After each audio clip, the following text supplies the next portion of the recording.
right, so with that, I'll call the regular meeting of Township Council for Monday, June 10th to order. And of course, I'd like to begin by acknowledging the traditional territories of the Coast Salish peoples, and in particular, acknowledge our valued relationships with the Katzie, Kwantlen, Matsqui, and Semiahmoo First Nations. I believe, Councillor Ferguson, go ahead. Yes, under the items for regular council meeting, the adoption of the agenda, I would like to move item P6, Langley Bike Parks Repairs and Upgrades, to after the BMX delegation C1. So do you wish to move the agenda as amended? As Seconded by Councillor Van Popta. Is there any discussion on the agenda as amended? Seeing none, call the question on A1 as amended. That carries unanimously. Item B1, adoption of the minutes from the regular council meeting of May 27th, moved by Councillor Rent. Seconded by Councillor Van Popta. Is there any discussion on B1? Seeing none, call the question on B1.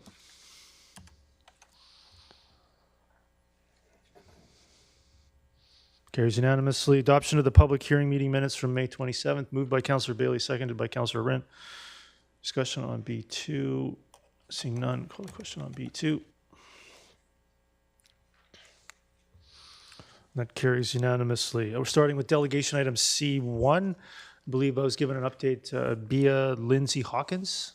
Yeah, please come forward.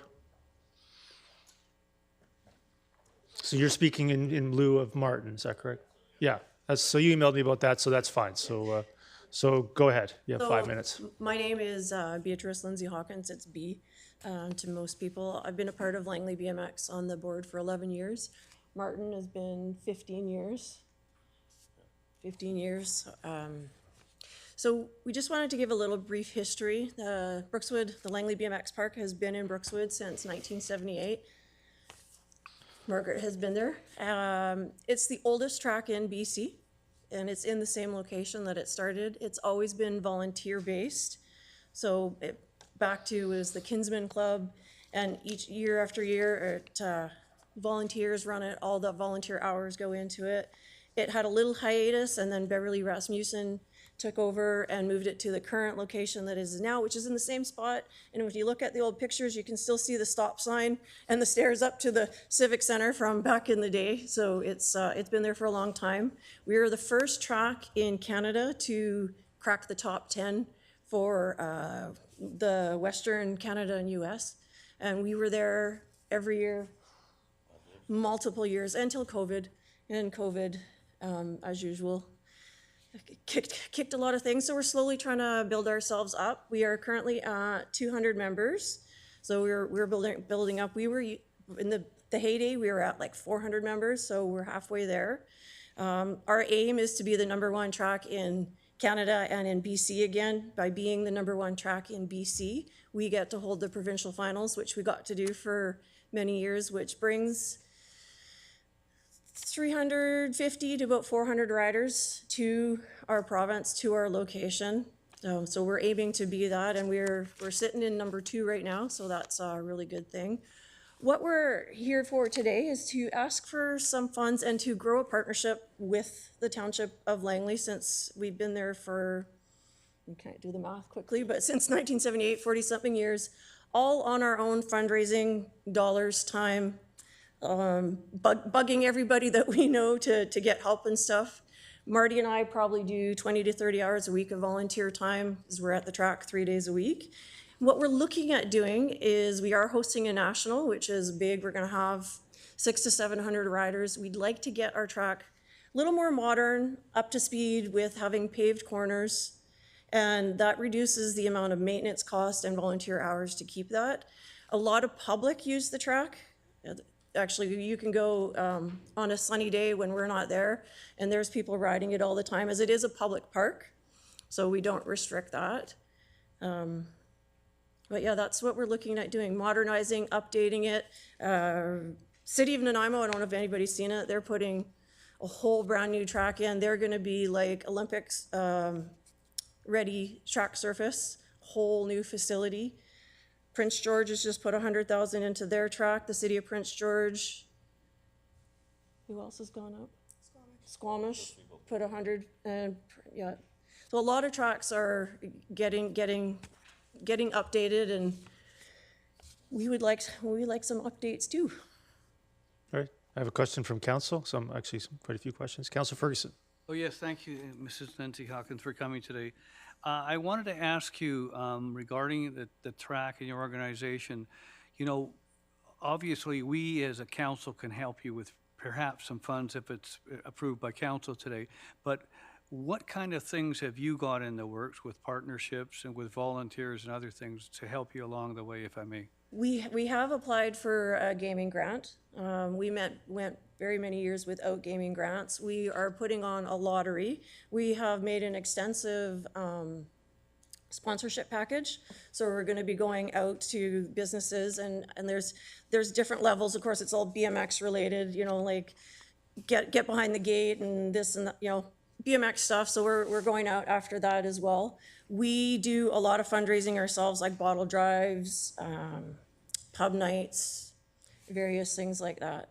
Okay, and my supplemental question, I imagine you have some connections to some, you know, people that do grading like B&B or Marcon or some of the other folks that do. Correct, yeah. Do you work with them to, you know, if we come to the table, we work with them to get some things done, like your pavers, your tracks, and your other thing? I was down there today and it looks like you've done an awful lot of work. Yes, we on the actually track. have our track builder from the, fixing it for us right now because we're getting prepared for the national. And he actually, I did take some pictures, but the little pump track that is there, the kids have vandalized it. So he took some time and shored it all up because the kids were throwing the cement. So yeah, we have done a lot to upgrade it. The tailings we got were from B&B, were they not? Yeah, so when we redid a bunch of the track area, the surface where the bleachers and stuff are, that was all tailings from B&B. Dave Kashankis is actually a former BMX member, and yeah, we do have a few contacts within the community, in the construction community. Thank you for coming today. Thank you. You're welcome. Councilor Pratt.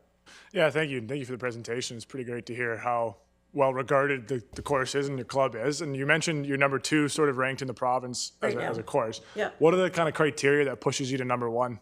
So there are different things that we all work on. There's like your average riders per race. By keeping that standard, not going up and down, amount of memberships, you get so many points for membership. If people move up, like if you're encouraging your riders to increase their levels. So we start from, well, the youngest we've had on the track is 18 months. So I don't know if anybody's seen it, but the little run bikes, so they're pretty fun. And then the oldest we have is 76. So it's generational. But whatever level and whatever skill you're at, we encourage our riders. We have our weekly coaching sessions.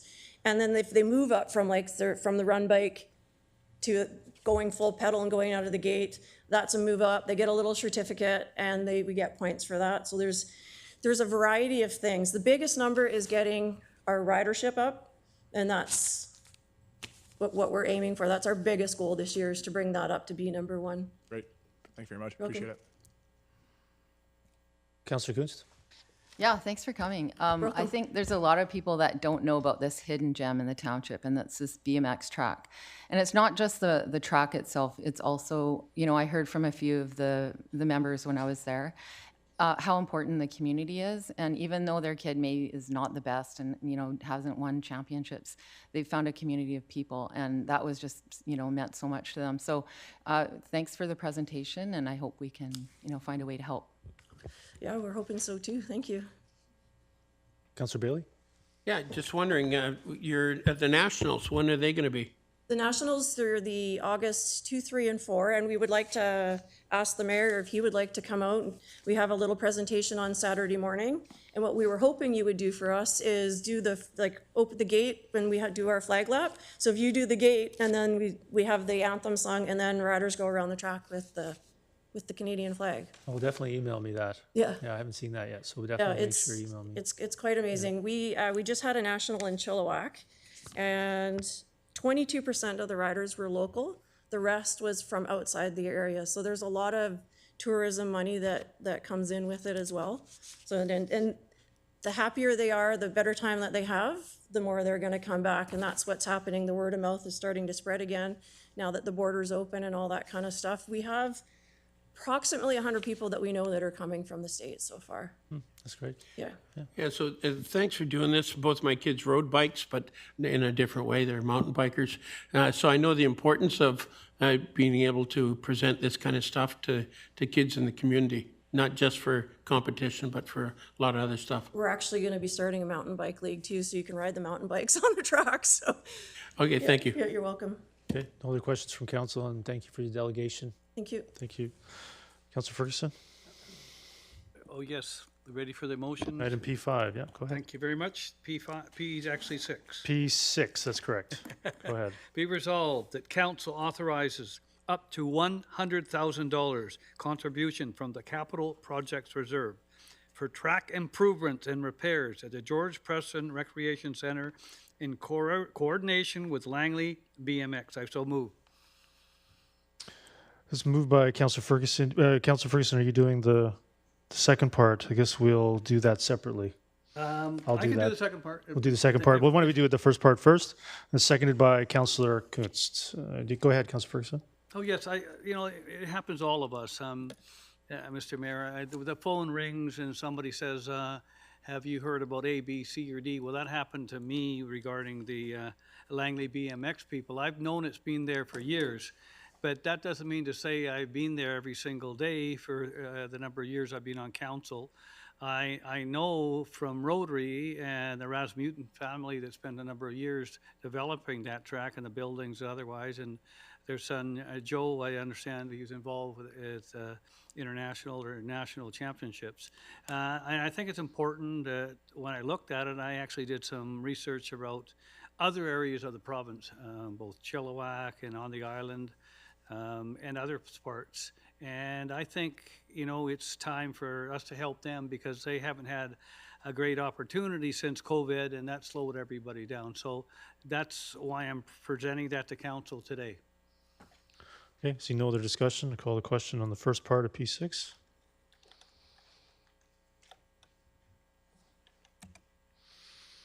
That carries unanimously. Councilor Ferguson, do you wish to move the second part? If I may, I'll second the second part. Is there any discussion on second part of P6? Seeing none, I'll call the question on second part of P6. That carries unanimously. Item C2, delegation from Thomas Kreis. Please come forward, yeah.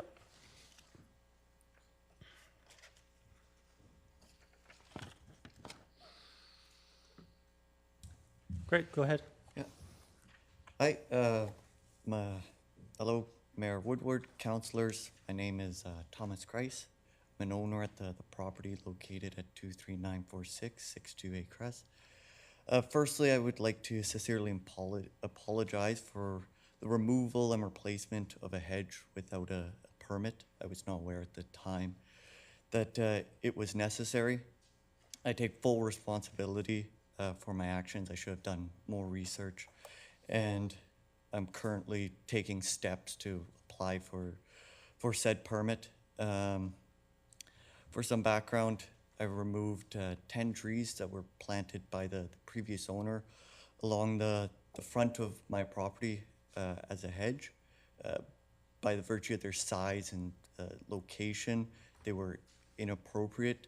And so I removed them and have already replaced them with 56 new trees in around the location of the old ones. I'm just asking council to waive or reduce the penalty that was issued to me. Okay, great. I'm not seeing any other, oh, Councilor Van Popte, go ahead. Who removed the trees? I did. Personally yourself? Yes. And what kind of safety measures did you put in place? We had a lift so that we could remove them safely from the top down. Are you an arborist? No. Okay. Do you understand the implications of how unsafe that is? Well, we took every safety precaution. Like I said, we removed piece by piece so that there were nothing large falling anywhere where it wasn't supposed to. It was removed section by section. Okay, thanks. All right, thank you.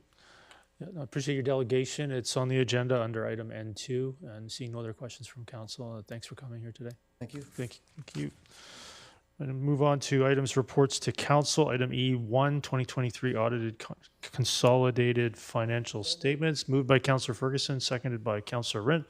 Is there any discussion on E1? Seeing none, call a question on E1. That carries. Councillor Richter opposed. Item E2, Agricultural Land Commission application number 100452. Moved by Councillor Rent, seconded by Councillor Pratt. Is there any discussion on E2? Seeing none, call the question on E2. That carries unanimously. Item E3, voluntary water metering program for residential areas. Just want to slow down a little bit here. I'm going to bring council's attentions to item E3, item 1. Prepare the necessary bylaw amendments and policy revisions. I have a slight change to 1. Prepare the necessary bylaw and bylaw amendments required to implement a volunteer residential metering program, removing the reference to water meter policy. I'll move that as amended. Is there a seconder? Seconded by Councillor Van Popta. So go ahead. When we have Metro Water Committee meetings, the topic of metering comes up quite often. We're one of the few municipalities that does not meter our water. Not only is it a great way for taxpayers to save money because you're in control of your water consumption based on, and you're in control of how much money you spend on water because you're in control of your consumption. It also has impacts on our reservoirs and the summer restrictions. We all face restrictions, but some of us are more diligent in being accountable for our water consumption than others. And this is a great way to save on your property taxes. This is a great way to be more socially responsible with our water consumption. And so I'm happy to see this. I'm really happy to see this. And I hope that my house actually qualifies for this, but it's quite an old house. So we'll see if we actually have the ability. Some houses will be more challenges than others. So I really appreciate staff bringing this back with all of this work put into it, and I can't wait to see it go through. Thank you. Councillor Richter? Yes, I was wondering if we could defer this for a presentation from staff on how this program is going to work and when, as well as the total cost over the total time frame. You can certainly make that motion. I'll make that motion then. Is there a seconder to that? Seconded by Councillor Kunst. Is there any discussion on referral for presentation? Councillor Richter, do you need further? No, I think we need to move in this direction. We've talked about it for many years.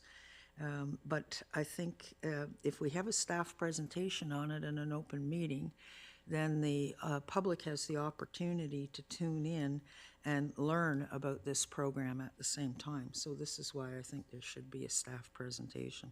Yeah, it's quite a detailed report, but we'll let the council decide if it wants a presentation. Councillor Van Popta, go ahead. Just further to that comment to Councillor Richter, is there any information not in the report that you're seeking? I was just wanting to be sensitive to. Well, past practice for many councils has been when you get something like this coming as a staff report, that it includes a staff presentation where the highlights of the report are walked through by staff. And I think the staff presentation idea is a good thing because it allows a council to ask questions, and it also it provides an opportunity to educate the public.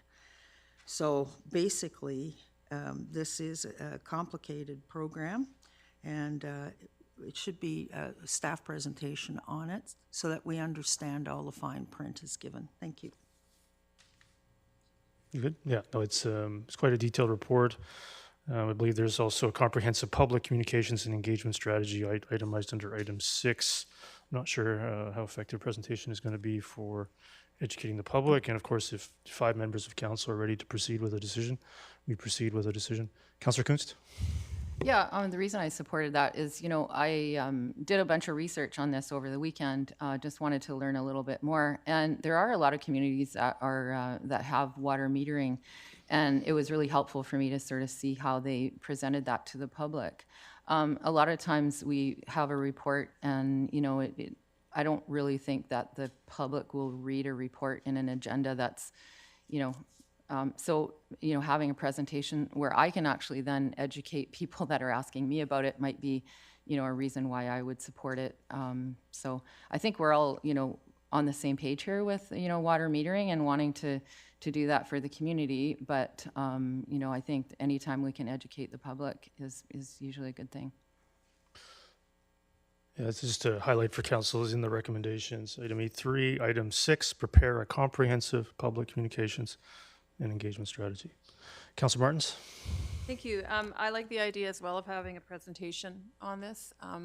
Yes, there is a very detailed report here, but it's all the information's coming at us in one package as opposed to hearing it as a presentation and being able to have dialogue and conversations, and for the public as well to hear the presentation and some of the conversations going back and forth. I too am in support of whatever we can to reduce our usage of water, recognizing it's a precious resource that we need to be responsible with.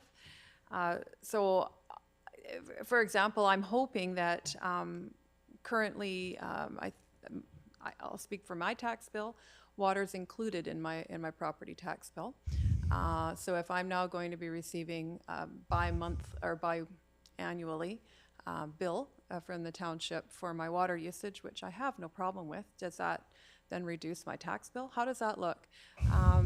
And I just want to understand sort of the more finer points of this. But again, I very strongly agree with restricting water use and doing it responsibly. And for people that have large swimming pools in their backyard and in-ground sprinkling systems and that sort of thing, where I let my grass go brown every summer, and we try our best to use less. And I think it's important that we shine a light on that. So thank you. Councilor Ferguson? Yeah, thank you. If I may, a question through the chair to staff. Would this be similar to when we had some questions regarding Brookswood and having information? A fluorescent card would come in the mail to us explaining what we could do or not do regarding a number of things, and then they could contact the staff by either email or phone. It was a direct responsibility for the homeowner and our building department, our department, to answer questions rather than coming to council, if I may, through the chair, to staff. Dear Worship, to Councillor Ferguson, you are correct in the sense that there will be, staff would prepare a comprehensive public communications, which would essentially include public engagement at special events, social media outreach, online engagement surveys, and newspaper advertisements. So there'll be information opportunities to engage with the public to educate them on the transition to volunteer water metering system. And just a comment, if I may, through, I don't know if there's a need for council to be educated, but I know my neighbors always were appreciative of that fluorescent yellow card, because that way they could find out what's going on directly without showing up at a council meeting or something. So they were appreciative of that. Thank you. Thank you. Mr. Cooner, also, this is a bit unique in the sense that if a resident doesn't do anything, their situation won't change other than billing. That is correct. It's a volunteer It's a system. volunteer program. So again, I'll highlight item 6, prepare a comprehensive public communications and engagement strategy, which I believe covers off these concerns. So with that, I'll call the question on a presentation referral for E3. And that's defeated with Councillor Bailey, Councillor Rint, Mayor Woodward, Councillor Van Popte, Councillor Pratt, Councillor Ferguson opposed. Councillor Martins. No, sorry, my comments were already ready. Any other discussion on E3 as amended? Seeing none, call the question on E3. That carries unanimously. Item E4, repayment of non-MFA debt related to the Langley Event Center. I will move that, seconded by Councillor Rint. Is there any discussion on E4? Councillor Richter. Yeah, I'm just wondering, why do we have the phrase "when available"? What are we anticipating is when available will be? And then I've also got a question on page 1 regarding redemption will reduce funding. So I'm curious by how much and what will this funding be used for, as well as the new annual costs of external debt servicing, and staff presentation, and getting a staff presentation to council on this. Mr. Cooner, did you have all that? Maybe we could just do one at a time. Sure, Your Richter. Worship. Yeah. Through Your Worship to Councillor Richter, the non-MFA debt will be paid by prior year surplus. Prior year surplus is in the process of being established. There will be no external debt because we would be using surplus to pay for the non-MFA debt. That does reduce the annual payment required from the universal budget in future years. Okay, so how much debt servicing costs will we be saving? Ms. Ruff? We make $1 million payment each year on that debt.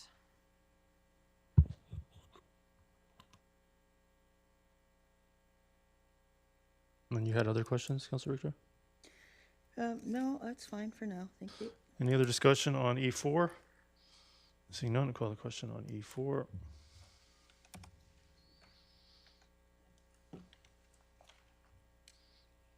And that carries unanimously. Item E5, Water Local Area Service, report number 24115. I'm going to move the first paragraph and the second paragraph, and specifically not move the third. Seconded by Councillor Rent. Is there any discussion on E5, parts 1 and 2? Seeing none, I'll call the question on E5, 1 and 2. That carries unanimously.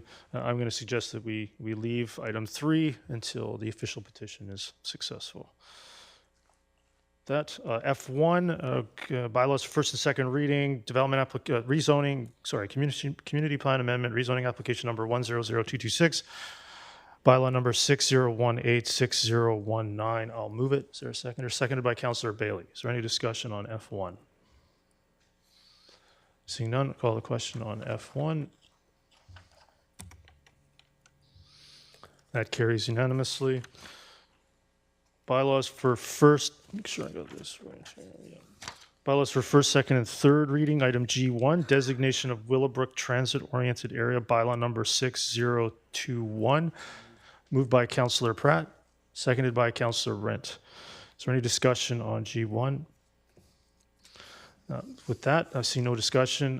Ms. Bauer, I'm going to move. I don't think we need to bring it up. It's pretty simple. I'm going to move that council defer consideration of final adoption of bylaw. Sorry, we're going to grant first, second, and third, and then I'll be moving that motion. So just a little bit confused on the process. So is there any other discussion on G1? First, second, and third reading. Seeing none. Oh, Councillor Martins. Sorry, no, I just missed what you said.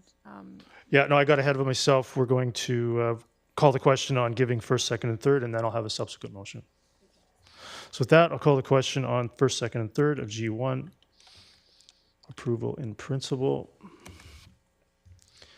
That carries unanimously. I have a subsequent motion under item G1 that council defer consideration of final adoption of bylaw number 6021 to the regular meeting of October 21st, 2024, seconded by Councillor Rent. Is there any discussion on that deferral? Councillor Richter. Yeah, why? Why October? That's the motion before us, Councillor Richter. Okay, but can I have an understanding? Usually with these things, it's one meeting we do first, second, and third, and the next meeting we do final. I have no rationale to provide for you. That's the motion on the floor. Well, there must be a reason why you're deferring it till October. Anything else? I'd like to know why we would want to defer this to October. I have no rationale to provide for you. That's the motion on the floor. Councillor Pratt? So are we anticipating, since this won't meet the provincial deadlines, that the province is going to send us a strongly worded letter? I believe, Mr. Cooner, I have another request for an exemption coming up under G2, which may provide some discussion with the province. Mr. Cooner, do you have any thoughts on this deferral of this specific item? With respect to the anticipated motion that's coming up, I believe that's an extension, correct? But Bill 47, I'm not sure it has provisions for that. So I believe Councillor Pratt may be onto something. There may be some communication from the province regarding this deferral. 3 readings would have been achieved, therefore we'd notify the province and the ministry with respect to approval in principle. We'd probably notify them that final adoption would occur in October. We would wait to see what their position is with respect to that, and we don't believe the correct me if I'm wrong here, that there's any sitting of the House during the summer break.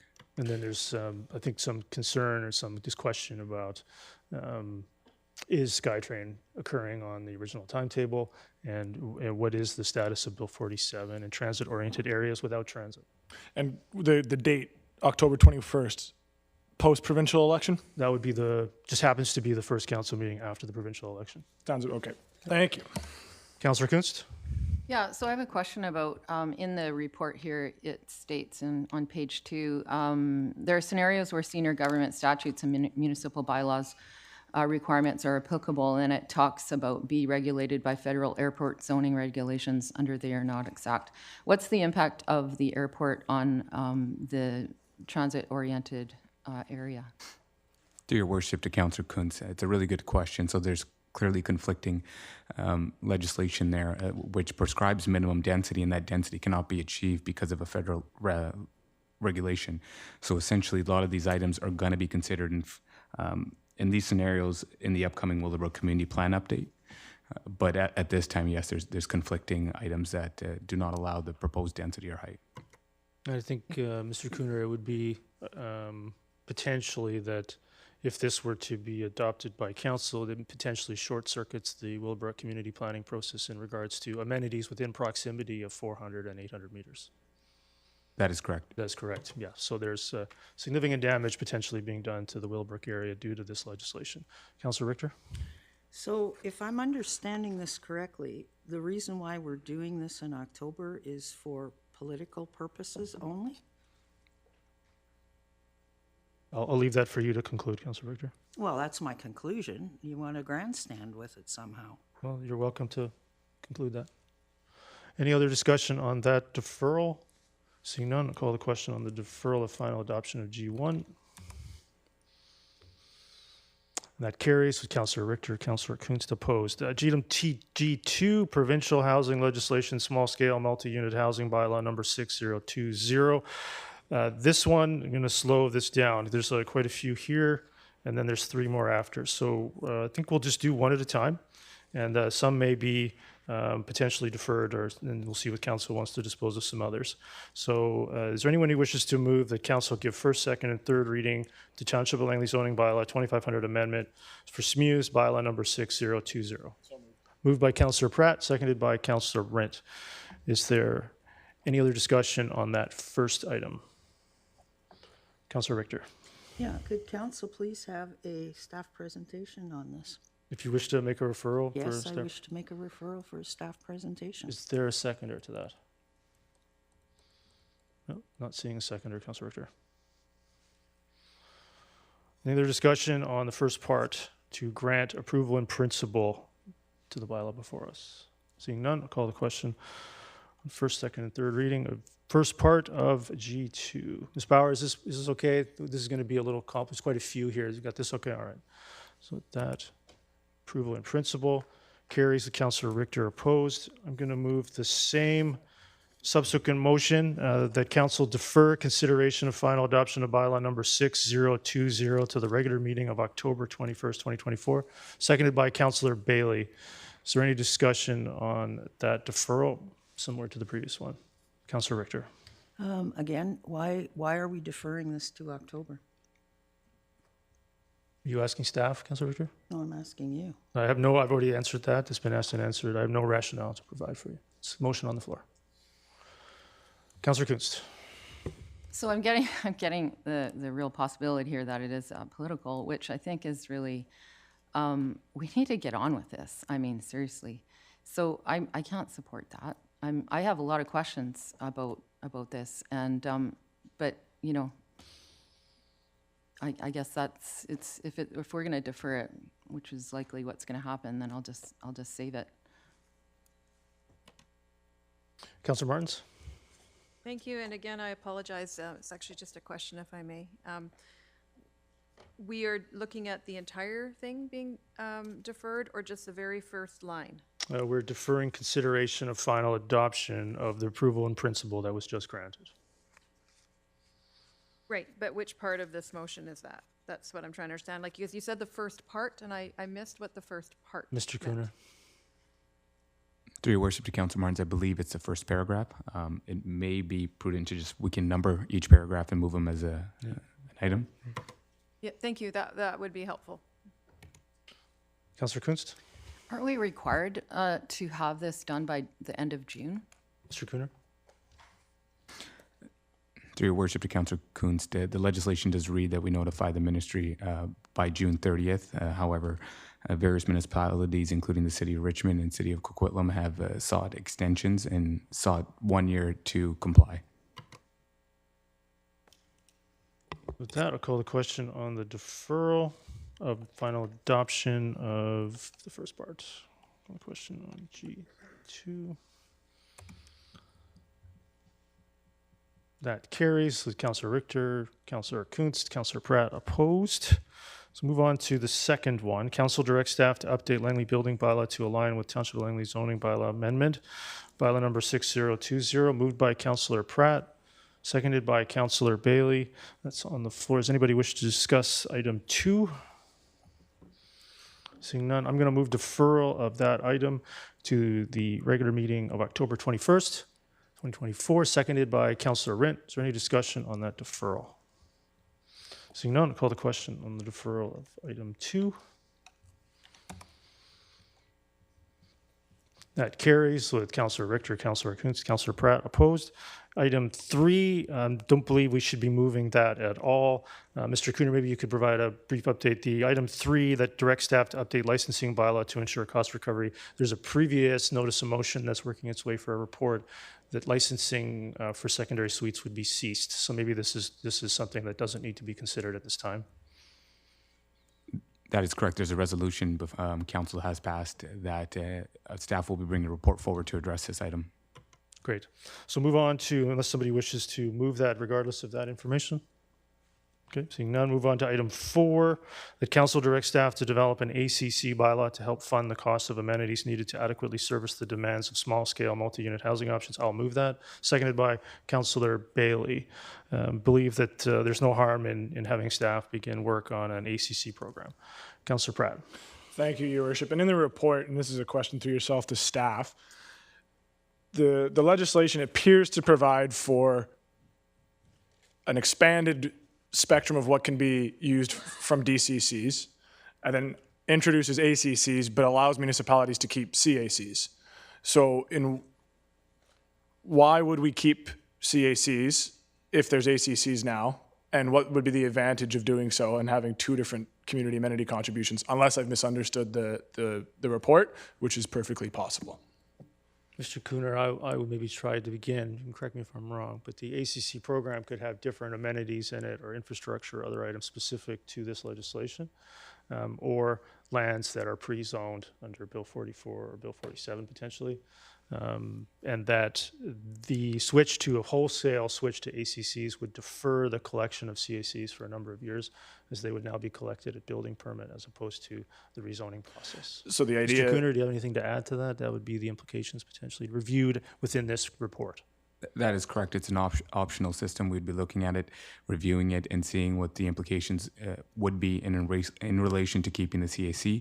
A good example would be if there's a rural development that is a substantive proportionate land lift that is occurring, the CAC policy would be the preferred policy to use in that circumstance rather than the ACC.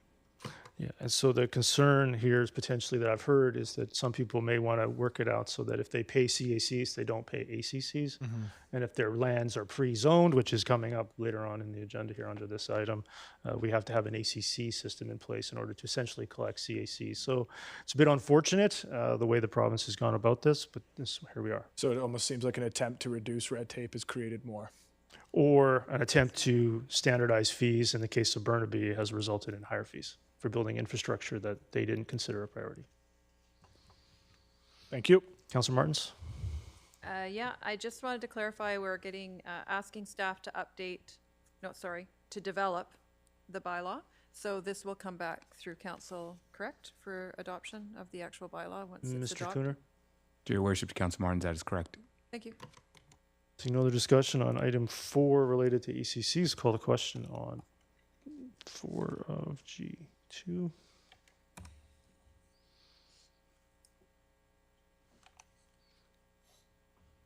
That carries with Councillor Kunst opposed.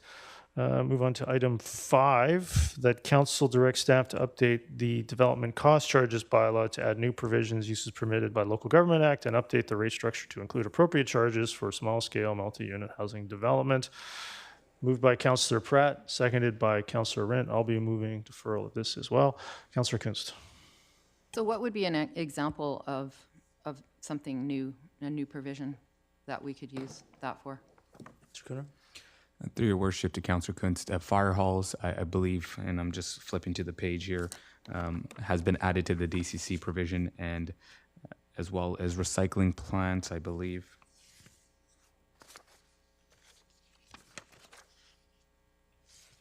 And I think, Mr. Cooner, we can potentially look in the direction of adding any upgrades required for infrastructure that's not able to handle the addition of multi-unit housing in established areas. That is That's correct. that's under consideration. So I believe there's quite a bit of work to do here prior to charging ahead. Councillor Kunst? So if we are able to use a DCC for a fire hall, are we also able to use a CAC? Will they be like a double? Could we use both, or is it going to be one or the other? We would have to choose which program that amenity was located within. Right. Yeah. So we would, we would figure out what's, a better option, or does it even matter at this point? It would be a consideration of if it's in DCCs, it's collected later on in the development process. Okay. We were running just fine until Bill 44 in this regard. So with that, I'll move deferral of this item related to DCCs to October 21st. Is there a seconder to deferral? Seconded by Councillor Rint. Seeing no discussion, I'll call the question on deferral of item 5. That carries with Councillor Pratt opposed. Item 6, the council directs staff to develop a delegated form and character development permit area for SMUs. I'll move it, seconded by Councillor Rent. Certainly no harm in my mind to getting this work done, and which is very likely to happen anyway. Is there any discussion on this item? Seeing none, call the question on DPA guidelines. That carries unanimously. Item 7, that council directs staff to review and revise existing development permit area designations and guidelines to address small-scale multi-unit housing. I'll move it. Seconded by Councillor Pratt. Is there any discussion on this? Seeing none, I'll call the question on item 7. Also see no harm in getting that done. That carries unanimously. Item 8, that council directs staff to complete a comprehensive review in water and sewer system capacity to determine thresholds and potential infrastructure impacts of small-scale multi-unit housing development, and that the facilitation of any new service connections or extensions for SMUs are deferred until this review is complete. I'll move that, seconded by Councillor Rent. Is there any discussion on this comprehensive review? Certainly seems like something we would want to complete prior to final adoption and just getting it done, so to speak. So I'll call the question on that paragraph. That carries unanimously. That staff will move number 9, that staff monitor small-scale multi-unit housing impacts and report back in 1 year with information and recommended revisions to the zoning by other plans, bylaws if required. Seconded by Councillor Rint. I'm going to move deferral of that to October 21st, 2024. Certainly no need to start a timeline to monitor something which isn't adopted. So I will move deferral to October 21st. Is there a seconder to deferral? Seconded by Councillor Bailey. Is there any discussion on deferral? Seeing none, call a question on G2, item 9, deferral. That carries unanimously. So with that, is there any other discussion in general on SMUs before these other motions? So with that, I'm going to move the first part, that council directs staff to report to council with development lands within close proximity of 200 Street from 64th Avenue to 86th Avenue, potentially suitable for pre-zoning, comprising a potential of up to 7,500 units, with such pre-zonings to be completed prior to March 31st, 2025, if so approved by council to proceed. Is there a seconder to that? Seconded by Councillor Rent. Is there any discussion? Councillor Kunst. Yeah, so have we pre-zoned anything in the township yet? Do we Mr. have Cooner? any pre-zoned? Through your worship to Developer proponents may have completed a zoning without a development permit. That may be what you, like, that could be considered a pre-zoning. But I don't believe the township has proactively done one. I'm not aware of one, but that may have happened. To your worship, to Councillor Kuntz, I don't believe so off the top of my head there has been a pre-zoning done by the municipality. However, now to make municipalities more in line with the zoning bylaw and with the updated OCP and housing needs report, the provincial government is, I wouldn't say requiring, but allowing municipalities to pre-zone land to accommodate the number of housing units now. And I would certainly characterize it as a requirement. Within Bill 44, we're required to have pre-zoning for a 20-year housing supply based on a housing needs report, could be completed sometime, I think, the end of this year or next year, with the new methodology aligned throughout the region. So we're now, from what I would estimate, we're approximately 10 to 15,000 minimum units lacking within that requirement. I think it's appropriate for council to start look at which lands it's going to be required to pre-zone. So when you pre-zone, does that mean that right away we've already calculated the DCC and the CAC in that pre-zoning? Yeah, Mr. Kunis, good question. To your worship, to Councillor Kuntz, we would essentially then explore the ACC option because we're pre-zoning the lands and being able to use that mechanism to recover some of the cost. Also, when the land achieves as a zoned for a density and a density of use, when the building permit DPs and other items are completed to construct those units, when those BPs are withdrawn or used, they pay the DCC rates of the day. So it's a separate component. You could have pre-zoned land for many years that isn't constructed, which will meet the requirement and not produce a single additional unit of housing, but it'll certainly make the minister comply with his requirements.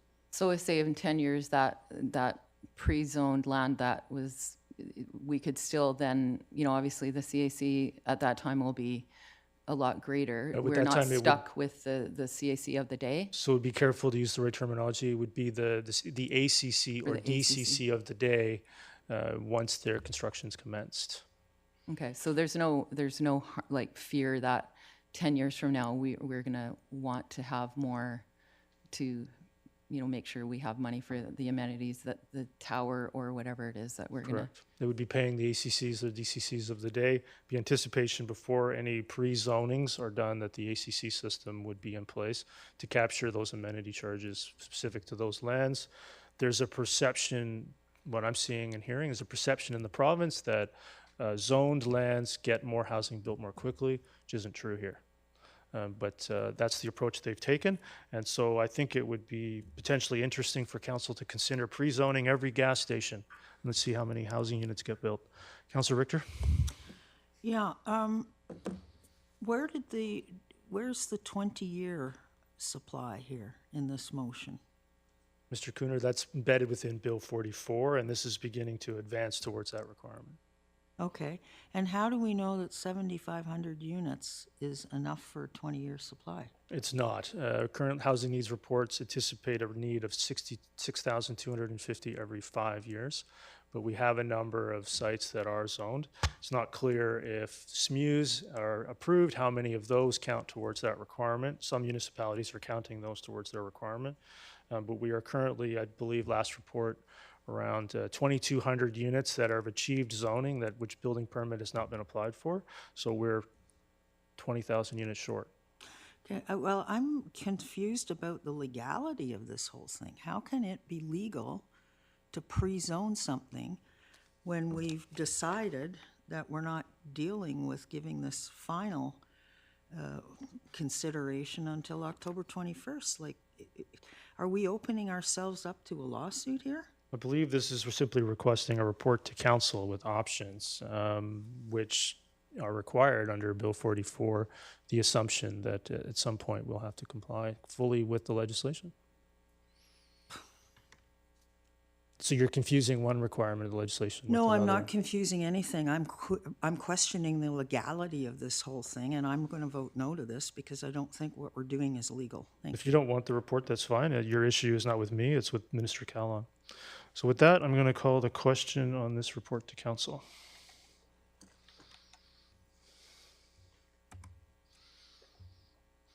And that carries. Councillor Richter opposed. The second number 2 and number 3 go together. The council directs staff to report to council on all development sites within the urban containment boundary less than 1 acre potentially entitled to SMU approvals, yet have designations for additional housing density well above 4 units per acre, and for these sites to be considered for pre-zoning if so approved by council to proceed, and that no building permits for SMUs be issued for any above referenced development sites until such time as council has considered these sites within a report to council and confirmed subsequent direction to staff. Is there a seconder to that? Seconded by Councillor Bailey. The challenge here is the legislation, again, with no input from myself or any elected official here that I'm aware of, decided to set the size at 1 acre. We have a number of sites within Willoughby on frequent or rapid transit corridors that are 0.9. So theoretically, someone can start putting SMUs on these, preventing the very housing the minister is looking for, theoretically, anyway. So here we are, I think, stuck in a situation where I brought this to their attention multiple times and have received no response of any meaningful consideration of the issue. So we will have to potentially look at pre-zoning these sites. In the meantime, hopefully prevent SMUs adjacent to 200 Street. Councillor Pratt. Yeah, thank you, Your Worship, for that. And I kind of echo some of those concerns. And no legislation is perfect, and there's holes in all three pieces. Some of that I can support, some of them that I can't. This is one that I do have a challenge with because, like you said, if we're anticipating BRT, for example, or we're anticipating rapid bus at some future date down 208 Street, I don't want to see a 3-story infill site built right there. But again, I'm very much looking forward to the strongly worded letter coming from the province on this one. Yeah, well, perhaps they'll recognize the challenges that we're dealing with in regards to dealing with twice the mandated growth rate through the housing needs report, while also requiring us to provide infrastructure in Walnut Grove, Aldergrove, and Murrayville, where not a single person asked for it prior to Bill 44. So with that, I'll call the question on item 2 and 3 to prevent SMUs on 200 Street. That carries. Councillor Richter opposed. Yeah, go ahead. I'm now aware that I have a conflict of interest, and therefore I declare a conflict under section 100, subsection 2 of the community charter, as my family has burial plots in a township cemetery. All right. Thank you.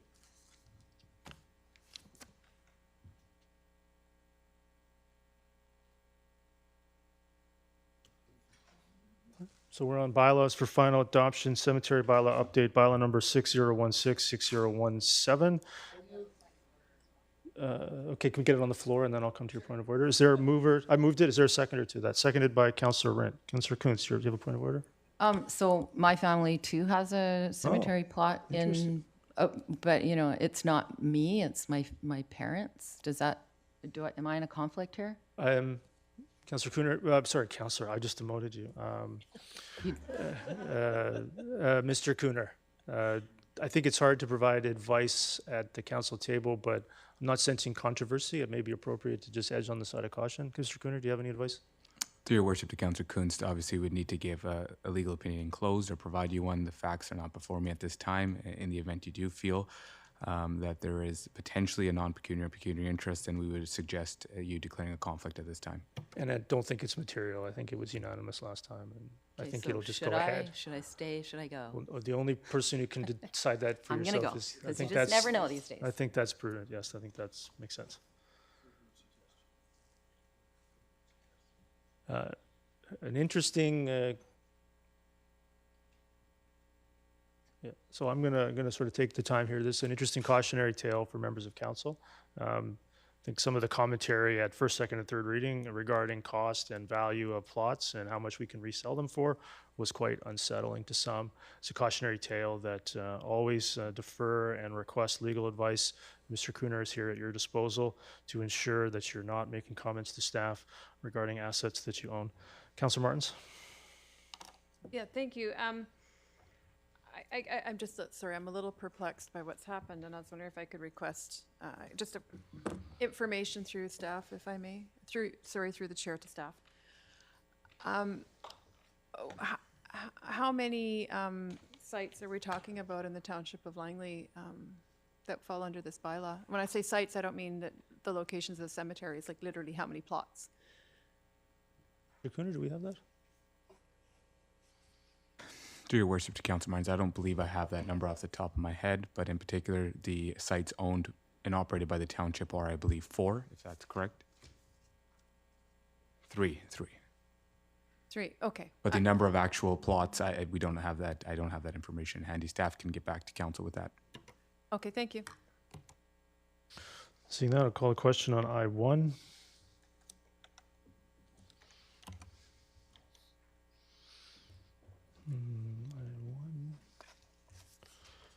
And that carries with Councillor Richter, Councillor Kunst opposed. Sorry, absent, not opposed. Sorry, it's just so obvious, so natural that it's opposed. But yeah, sorry, that's not right. They were absent, not opposed. Yeah, please have them back.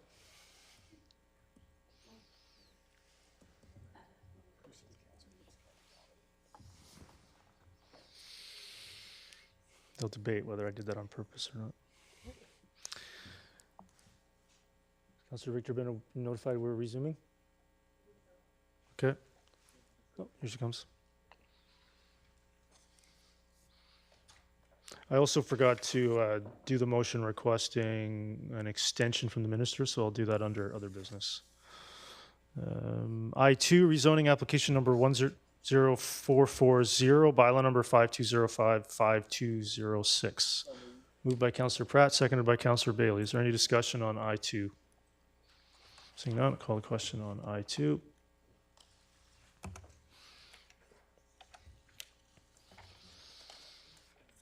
That carries with Mayor Woodward opposed. Move on to item J1, rezoning application number 100733, bylaw number 5899. Moved by Councillor Ferguson, seconded by Councillor Van Popta. Is there any discussion on J1? Councillor Richter. Oh, sorry, I think J1, yeah. J1? West Creek. Oh, West Creek. Okay, yes.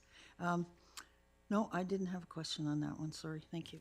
Any other discussion on J1? Seeing none, I'll call the question on J1.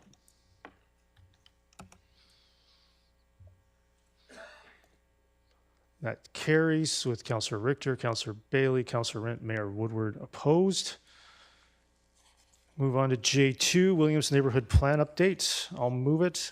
Seconded by Councillor Pratt. Is there any discussion on redoing second reading for the Williams Neighborhood Plan? Councillor Kunst. So we're having a public hearing, right, on this? That's correct. It's going, I believe, Mr. Cooner, it's headed for an open house and a public hearing. Early, extensive, and ongoing public consultation. Okay, well, I did have one question, and Is that correct, Mr. Cooner? That is correct, That's Your correct, Worship. yeah. Go ahead, Councillor Kunst. Oh, it's the removal of the civic institutional, and now there's a floating icon, and I'm just kind of wondering what that means. Mr. Cooner? Through your worship to Councillor Kunst, a floating symbol has been added to the map that essentially indicates the need for civic institutional use in the Williams Neighborhood Plan. That means that at a later date, when the applications were to proceed, development services would be determining the location and the size of it at a future date. Okay, you know what, I wanted to see it to go to a public hearing, so I'll be supporting it. Councillor Richter? Yes. I was wondering if there was any consultation with the major landholders on this before this repeal and redo of the second reading was done. Mr. Cooner? To your worship to Councillor Richter, there has been early and ongoing discussion with the key landholders in the Williams Neighborhood Plan. It will continue, and it's an ongoing process. We still have an open house that will be scheduled later on this month and a public hearing as well. So when was the consultation with the, when did it occur? To your worship to Councillor Richter, I don't have the exact dates, but there has been meetings with staff, senior staff, in relations with some of the key land owners in the area. Okay, so they were informed and they knew that this was coming prior to Friday when it was published, is that correct? To your worship to Councillor Richter, I don't know if they were advised of the exact date, but there's been discussions on the plan. There's been discussions on the resolution that was historically passed by council, and there will be further discussions with them as well. Okay, thank you very much. Councillor Martins?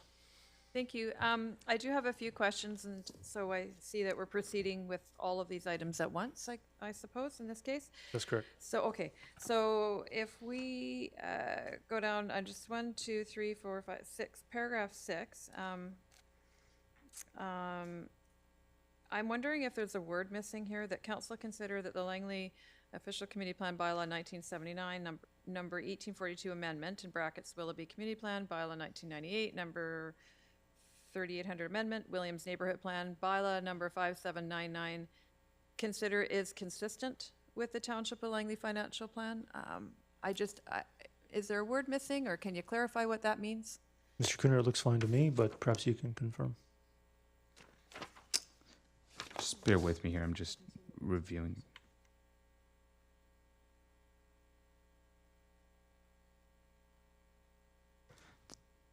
Dear Worship, to Council Martins, that seems to be a standard templated language that was used, so Okay. it's considered okay. All right, and carrying along, so I'm looking at, over on the next page, it would be the second paragraph, that council consider and confirm that the consultation process during preparation of the et cetera, and then it doesn't,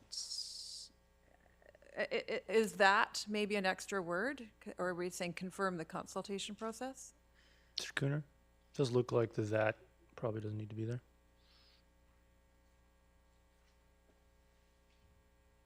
It does look like that is an extra word. That might have been an extra word added there. That can be removed. Okay, and then going down to more paragraphs, that council refer the OCP bylaw amendments, et cetera, as outlined in this report for comment. What does that mean by refer for comment? I believe that's to external agencies, Mr. Cooner, is that correct? To your worship, that is correct. I believe it's a requirement under the Local Government Act and Community Charter to refer to external agencies, which would include School District, Metro Vancouver, First Nations, and any other external organizations I just missed. TransLink. So That's correct. not the actual stakeholders or the owners of the properties, this is agencies, is that right? To your worship, to Council Martins, this specific motion would be related to just external agencies. Okay, and then my last question, looking at the actual report on the document here on the neighborhood plan. So it's page 68. I think it's page 119 in our, there's two different page numbers on there, I apologize. It's 11.2.1 in this neighborhood plan.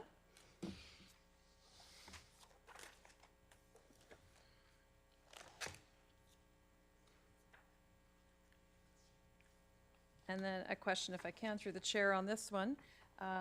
Point number 3 within this section says, secure lands for civic institutional as outlined in section 5.8 prior to rezoning of lands for development that have not received third reading. And there's a reference to our policy, our neighborhood planning policy about including a civic institutional use in employment lands. And I'm just wondering what policy we have that is directing the need for a civic institutional, whatever that is, property entity in a neighborhood plan. Do we have an overarching township policy requiring that? Mr. Cooner? To your worship, to Council Martins, I believe within the plan, it's referring to a different section of the plan. Yeah. The need for civic institutional, there's a resolution from council that gave us direction to include that within the Williams neighborhood plan. When was that resolution, if I may, through the chair? Because if I recall from our previous conversations with regard to the Booth, Rind, and Fern Ridge plans, we were doing that very specific to that discussion, which I actually had clarified several times when that motion came forward. So when did we decide generally across the board in all of the Township of Langley that we're including civic institutional properties within employment lands? I believe it's by resolution of council, and it goes back to previous councils with identified the need for this in this area of the township for many years. That is correct, and there was the new council gave us direction on January 15, 2024, as well to have the civic institutional designation, or lands considered within this neighborhood plan. Perhaps this council being prepared to put the township first, for others we're not. So I'm putting the township first and asking this question, actually, and I just want it I clarified. was referring to previous councils, but yes, go ahead. Oh, okay, thank you. Appreciate the clarification. So I just want to be crystal clear. So there is actually a policy, you're saying, from a previous council that No, not require- policy, a report. Believe multiple reports with the identified need. It's important if we're going to, go over every word that we get the words right. So it's not a policy issue, Mr. Cooner. I believe it's an identified need and multiple reports to council. Your worship, to Councilor Martins, let me step back. I believe there's just I might have provided some confusion. So within the Williams Neighborhood Plan, it refers to a section within the plan itself. So it's not referring to a separate policy that exists on its own.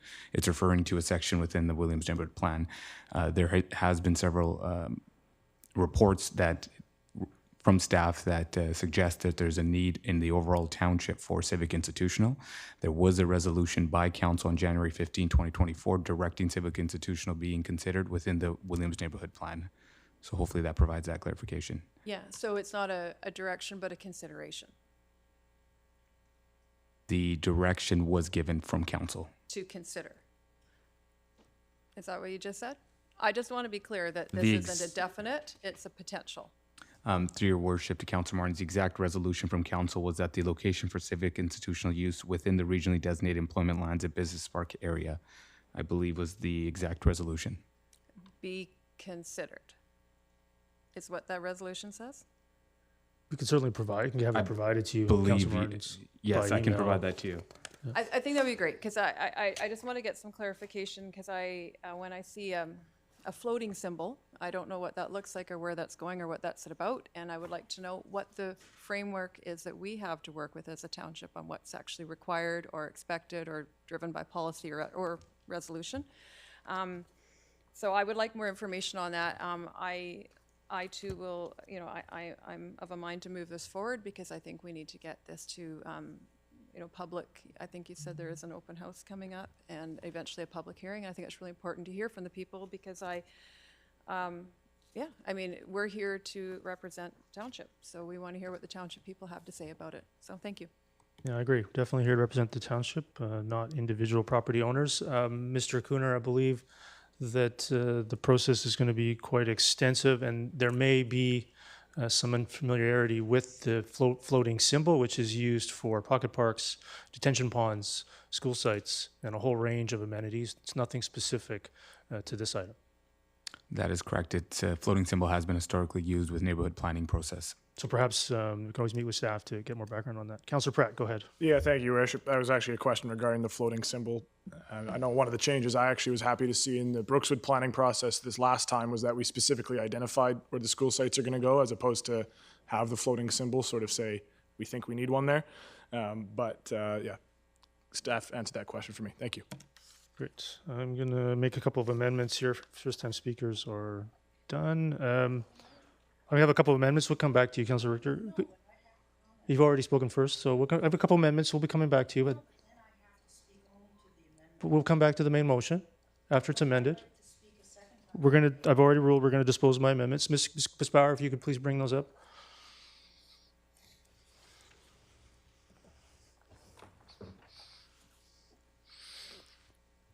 Be helpful to have these considered by council at second reading and then provided for the open house and public hearing process. So I'm going to move that section 11.11 be amended to remove the reference to the middle school. Is there a seconder to that?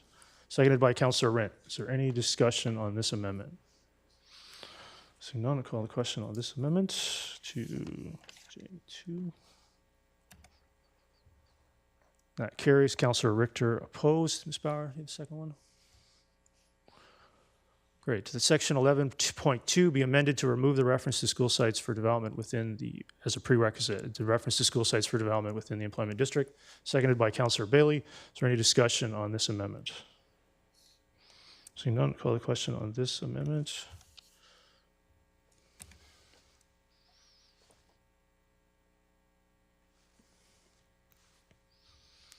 That carries. Councillor Richter opposed.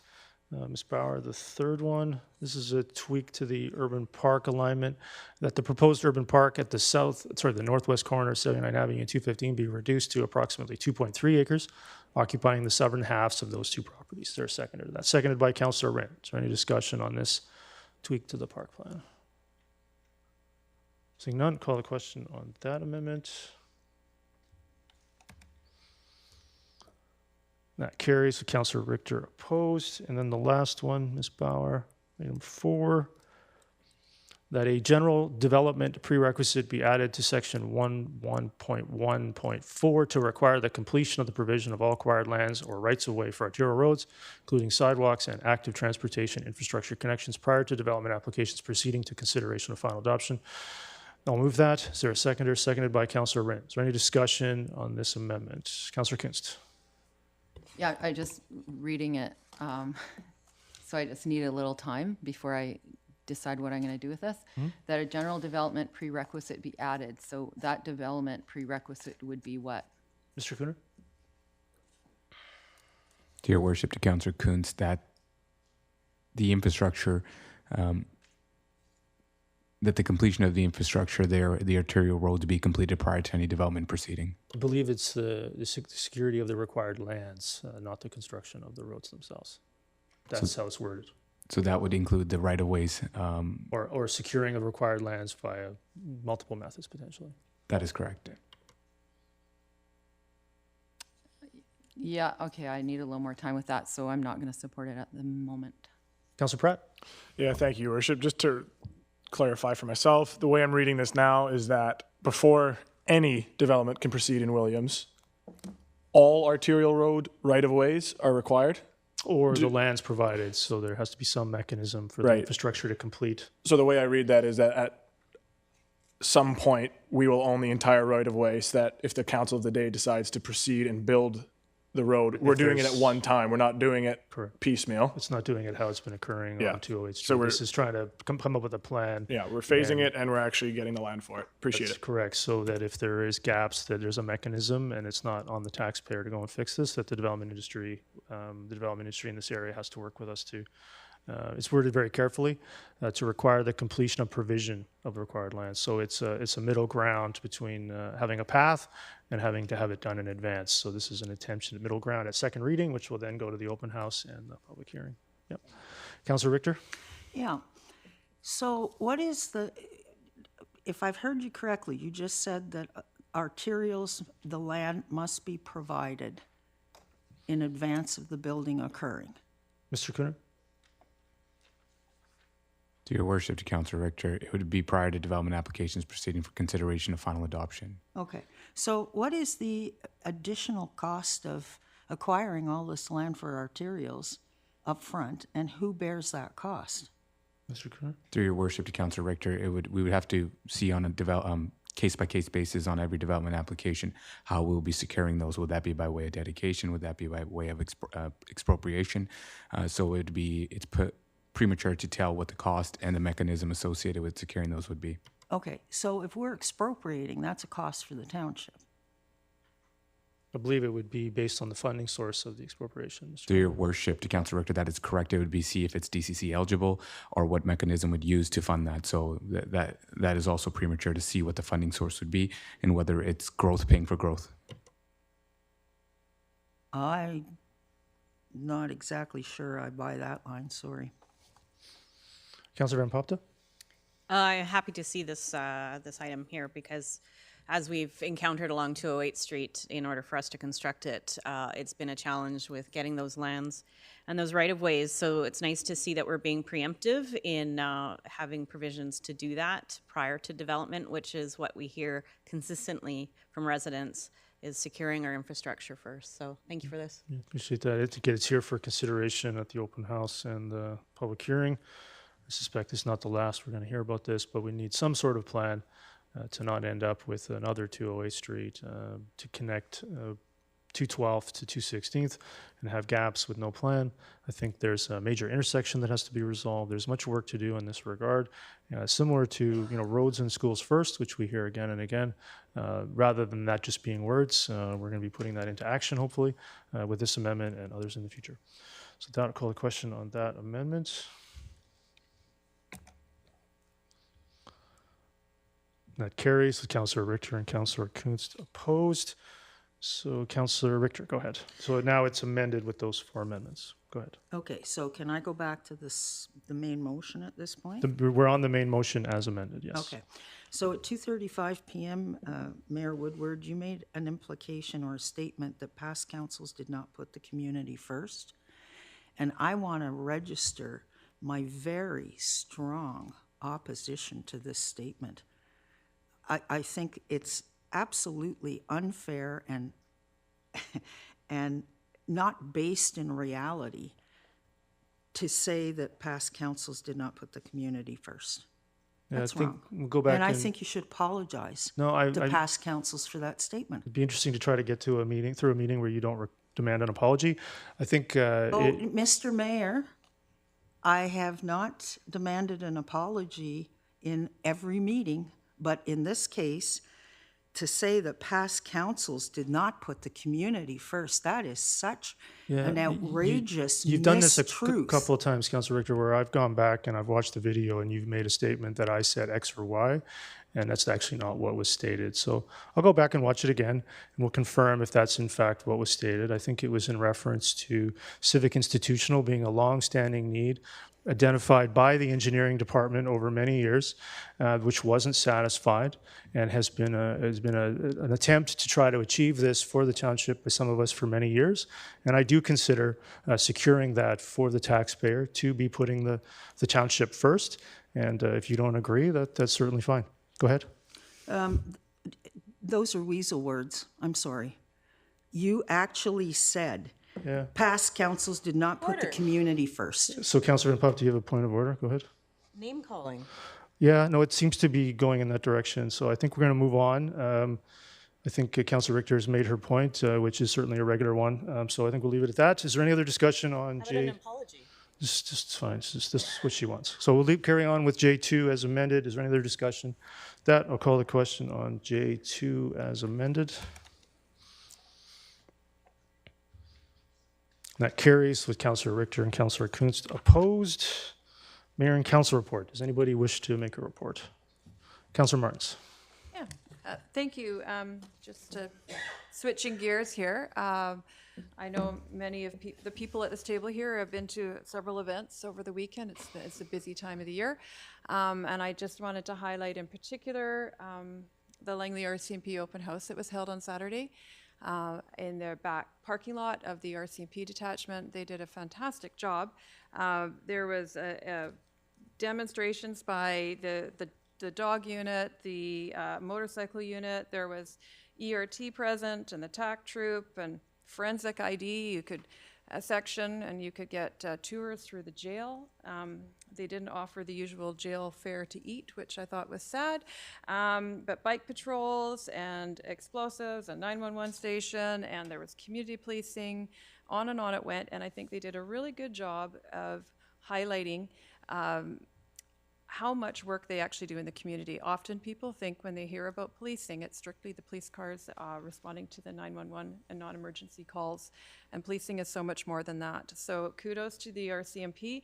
And in particular, I just want to acknowledge that in tandem with this open house was a celebration of 50 years of women in the RCMP. And I want to say thank you to the Trailblazers, the original women officers who brought women to this incredible career, and it is so important, and I'm thankful for the women currently serving at the Langley RCMP detachment. It certainly rounds things out, and I love that they are involved in every aspect of policing. So well done, and I was happy to attend, and there was a scavenger hunt for the kids. So, yep. That's all I have to say about that. I'm sure others will speak to the other events. It was a busy weekend. Councillor Pratt. Yeah, thank you, Your Worship. I was sad I couldn't make some of the more local events, but there's a few of us, Councillors Ferguson, Councillor Richter, myself, who were at Federation of Canadian Municipalities in Calgary this past weekend. It's a great event, always is, but the highlight for me, and I know Councillor Ferguson, I'm sure can echo, I didn't bring all the swag that we got. I didn't go full Councillor Ferguson and show that all off, but the tour that we got of Calgary's true BRT was really great to see. Kind of gave an idea of what we might see in the future in Langley. Fantastic service, and really, really grateful that the staff at Calgary and our Translink staff were able to organize that. So overall, lots of learning, and happy to bring back some of that to council. Councilor Richter? Yes, and I was very keen to have been able to attend the FCM. This particular FCM is the largest FCM that has ever been held. It's the first FCM ever to have sold out. There were 3,100 delegates from across Canada there. There were two key themes. The first theme was that we need a new municipal growth revenue framework. Because when Canada was created 200 years ago, or roughly 150 years ago, sorry, the legislation that created municipal government was based on a scenario where 80% of the population in Canada at that time were rural dwellers, and only 20% of the population were urban dwellers. Of course, fast forward to 2024, and the reverse has happened. 80% of Canadians now live in cities, and cities are experiencing population growth like has never been seen before. So the tool that we have to finance this growth, and make no mistake, this growth is occurring in our communities. Langley is no exception. And this growth is contributing to the federal economy. We need tools that will allow us to continue to support growth, but are financed differently. We basically need a revenue tool that grows with the economy, and we should be getting a piece of that revenue tool. So that was theme number one. I've never seen excitement at an FCM before. Since the day when Jack Layton was president of the FCM, and at that point, I remember him standing up on stage and giving a barn burner of a speech saying, of every tax dollar generated in this country, municipalities only got 8 cents. Well, guess what? We're only getting 14 cents now, and yet we're the ones that are having to deal with the population increases and the pressures on that.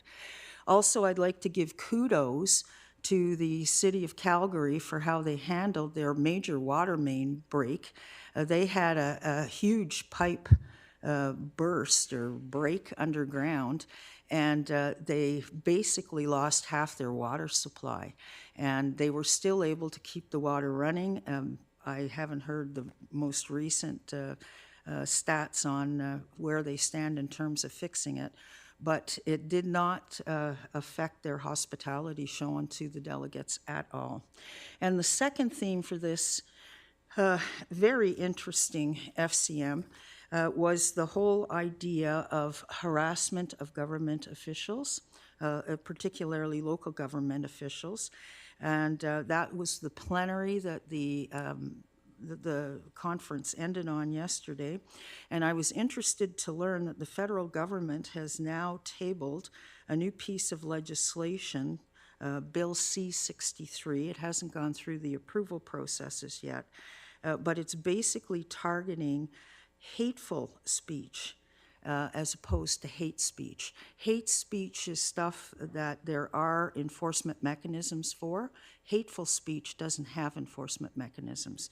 So essentially, the feeling of the group, and the group did pass a resolution on this, was that we're keeping very talented people in this country. We're steering them away from politics because, young people in particular, because why would they want to get into politics if they're going to be subject to the abuses that some people are subjected to?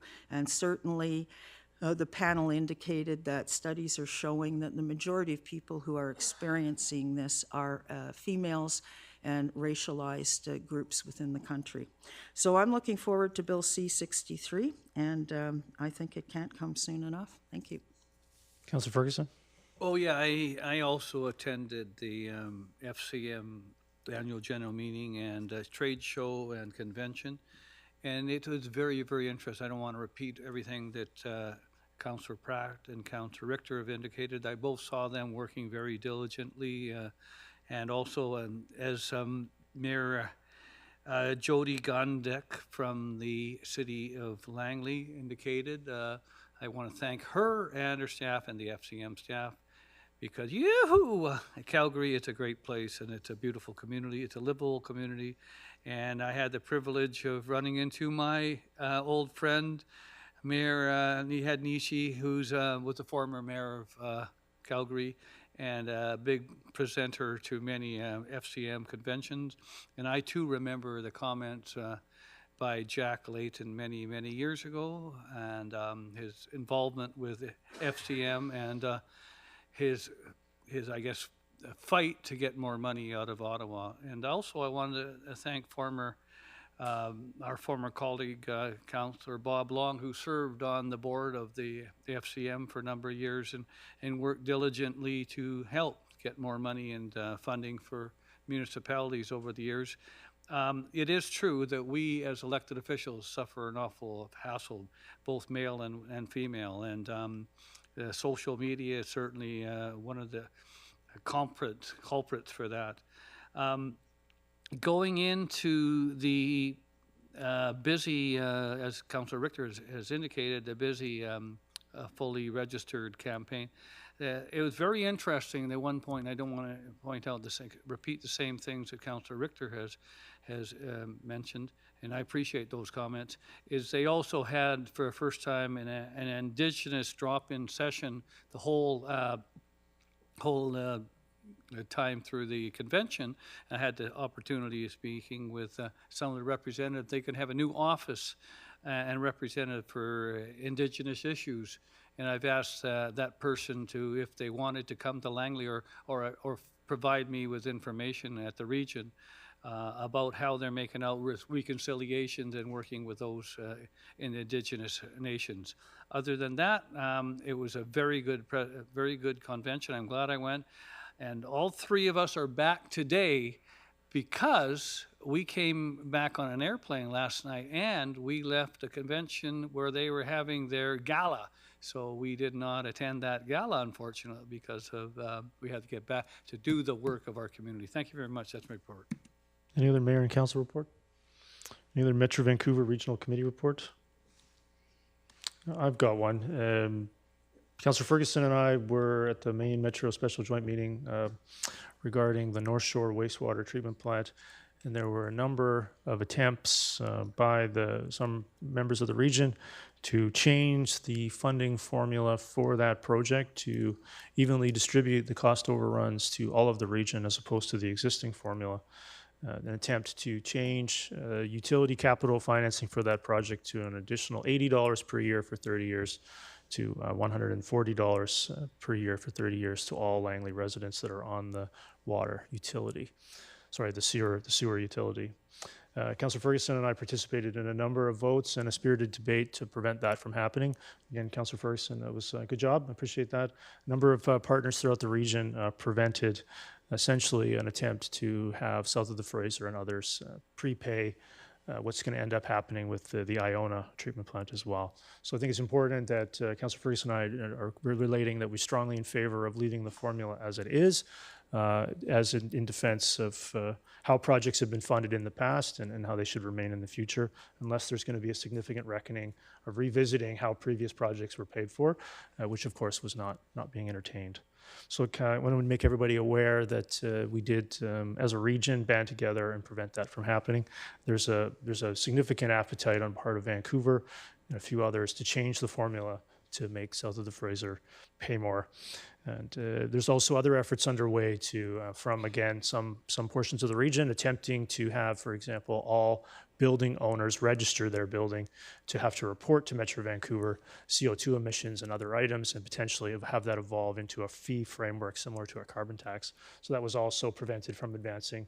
Councillor Ferguson and I were part of that. So there's a number of efforts underway, I think, that are not really common sense in some form, and they're not generating consensus throughout the region. And I'm happy to be a small part of standing up for taxpayers here south of the Fraser, along with Councillor Ferguson and our other Metro Vancouver reps. Is there any other discussion on Metro Vancouver regional reports? Seeing none, move on to items for information, items N1 through 5. Is there any discussion on any item through N1 through 5? Councillor Pratt.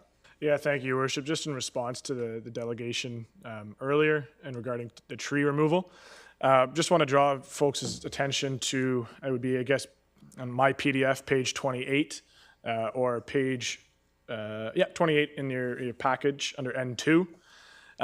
The fee structure, or the structure of what the delegate is required to pay, was about $25,000 for the permit fee to remove, or for having cut down protected trees without a permit.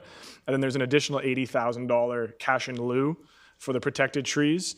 As we heard from the proponent, it sounds like he did go above and beyond to replant in it without being asked. So I'd be moving a removal of the $80,000 cash in lieu fee, but keeping of the $25,000 permit fee for having cut down the unauthorized trees, Ms. the Bauer, protected trees. do you have that? Yeah. Is there a seconder to that? I'll second it. Seconded by Councillor Van Popta. Go ahead, Councillor Pratt. That's it. That's it. Is there any other discussion? Maybe you could read that back for us, Ms. Bauer. The motion would be to remove the $80,000 cash in lieu fee and remain the $25,000 permit fee. Mr. Cooner, do you have anything to add to that? We'll go to other speakers. Councillor Richter. Yeah, correct me if I'm wrong, but didn't he cut the trees down in order to put the hedge in? Councillor Pratt, are you referring to his planting of the hedge as a reason? Because a hedge is not a... It wasn't my understanding that it was a hedge that he replaced it with, but if it was, then that's good to know. Why don't we get some information from staff, Councillor Richter? They're conferring. So, If there were 56 significant trees, or that will become significant trees, that's a different story. But if it's a hedge, then it's, yeah. It's a hedge. That's what I thought. Mr. Cooner? Staff will be just answering that shortly here. Perfect. Go ahead. Councillor Pratt, Your Worship, our understanding from the investigation conducted by bylaw staff is that they were trees, not a hedge. They were planted, made it look like a hedge, but they were all individual trees, 10 individual trees, as you can tell from the pictures that were provided. I appreciate that. The replanting that the individual did, what type of foliage was that? Was that a hedge, or were those significant He trees? replanted 56 cedar hedges. So it was a hedge taken down, replaced by a bigger hedge.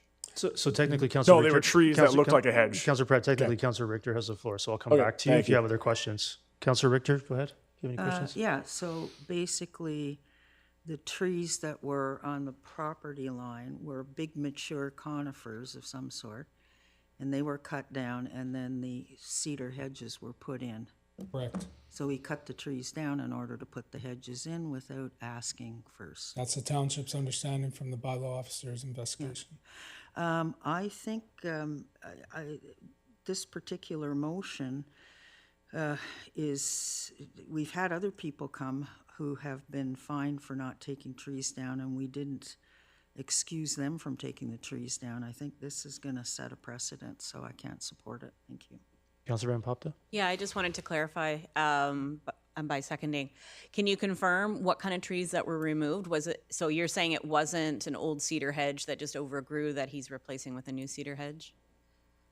I can't confirm what trees were removed, but they were trees. Okay, thank you. Councillor Pratt?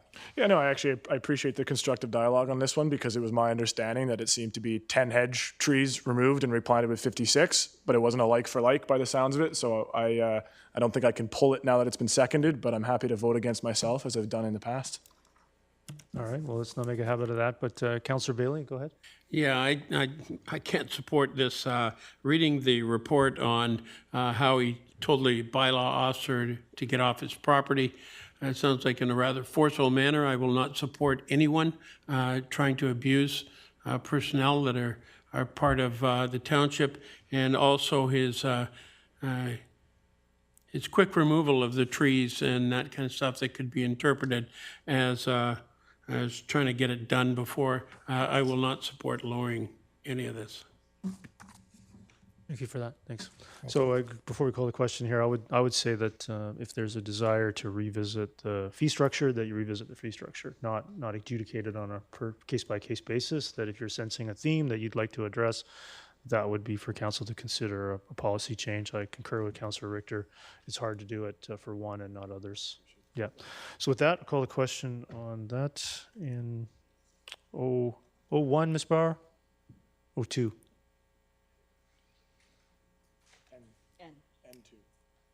Would be O2. 02. Yeah, that's great. Thank you. Oh, yeah, sorry about that. We're voting on whether to reduce the... Let me read it back, Ms. Barr. The motion was to remove the $80,000 cash in lieu for the fine, and then continue with the $25,000 permit fee. And if this were to be successful, we may want to clean that up for a funding source in lieu of the fee charges. That'd be correct. So if council does support this, then we'll come back and look for a funding source for that. Can I clarify that, Councilor Bailey? Yeah. It's your vote. That is defeated unanimously. So that, is there any other items? Any other items for information in 1 through 5? Councillor Bailey? 01? You wish to move that? Yes. Is there a seconder to that? Seconded by Councillor Van Popta. Is there any discussion on 01? Go ahead.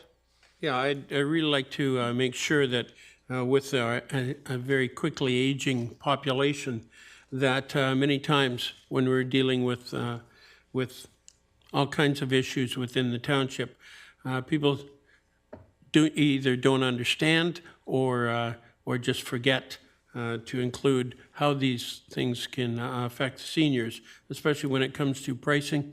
A lot of seniors are on limited incomes, and some of them are, in fact, not limited, but are frozen incomes. So I'd really like to make sure, and the committee would really like to make sure that a senior's lens is applied to everything. Councillor Martins? Yeah, thank you. Yeah, I support this. I just have a question, if I may, through the chair to staff. Do we have existing policies about this already when we're doing emergency planning? I think, or emergency services response? To your worship, to Councillor Martins, we would have to probably meet with the staff liaison of the committee to further interpret what the definition of senior lens is. We do look at every emergency services and planning with different elements of accessibility and various factors as well. So we'd probably have further dialogue with the Seniors Advisory Committee and what exactly is being sought, and try to incorporate that in future emergency services response planning. Thank you. I just, I want to acknowledge that our staff do good work in this respect, but I also think it's important to reinforce the need for our seniors to be well represented in the planning. So yeah, I'm supportive of this. I just wanted a clarification. Thank you. That, I'll call the question on 01.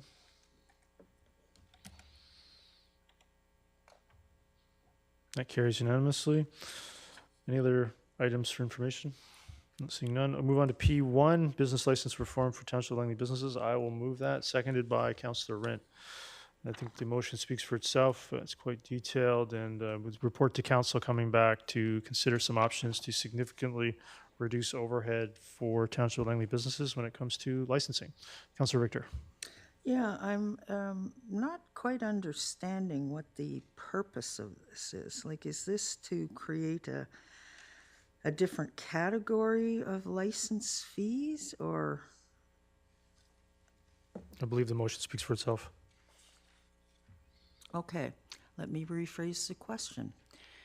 Will this report create different categories of business license fees? Mr. Cooner? To your worship, to Councillor Richter, we would explore that option to create different categories and report back to council, and then have council decide or choose which option to go with. Okay, so why would we want to have different categories of license fees? Dear Worship, to Councillor Richter, several municipalities in the region do have different categories of licensing fees. That does improve some efficiency aspects and reduces some of the costs associated with the business licenses. So that's interesting. Okay, thank you. Councillor Kunst?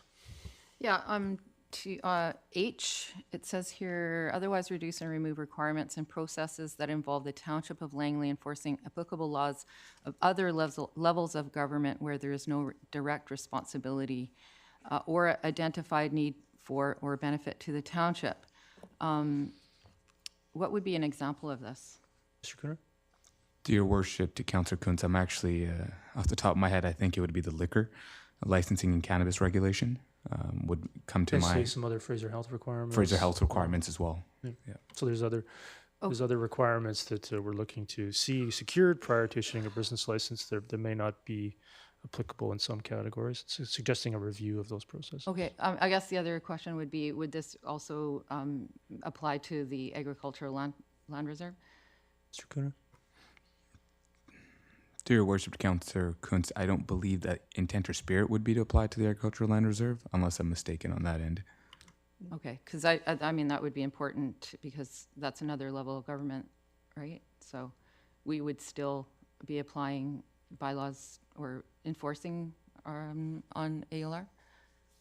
Dear Worship, Councillor Kuntz, that would be staff's understanding, would be continued enforcement on any infractions within the agricultural land reserve. Okay.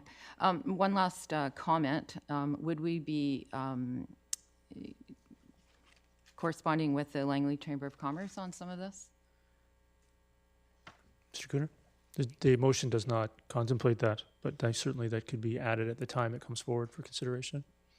That is correct. That can be added at a time or can be added at this venue as well to potentially consult with them. Okay, thank you. Seeing no discussion, I call the question on P1.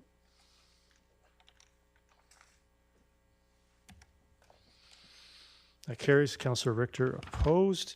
Item P2, council procedure bylaws improvements. I'll move it. Seconded by Councillor Rent. Is there any discussion on P2?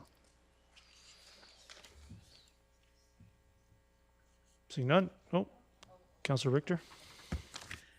Yeah, I had a question here about why on number 2, well, on number 1, at the discretion of the chair, what is the meaning of that? And on number 2, why are we looking at seating in a closed meeting?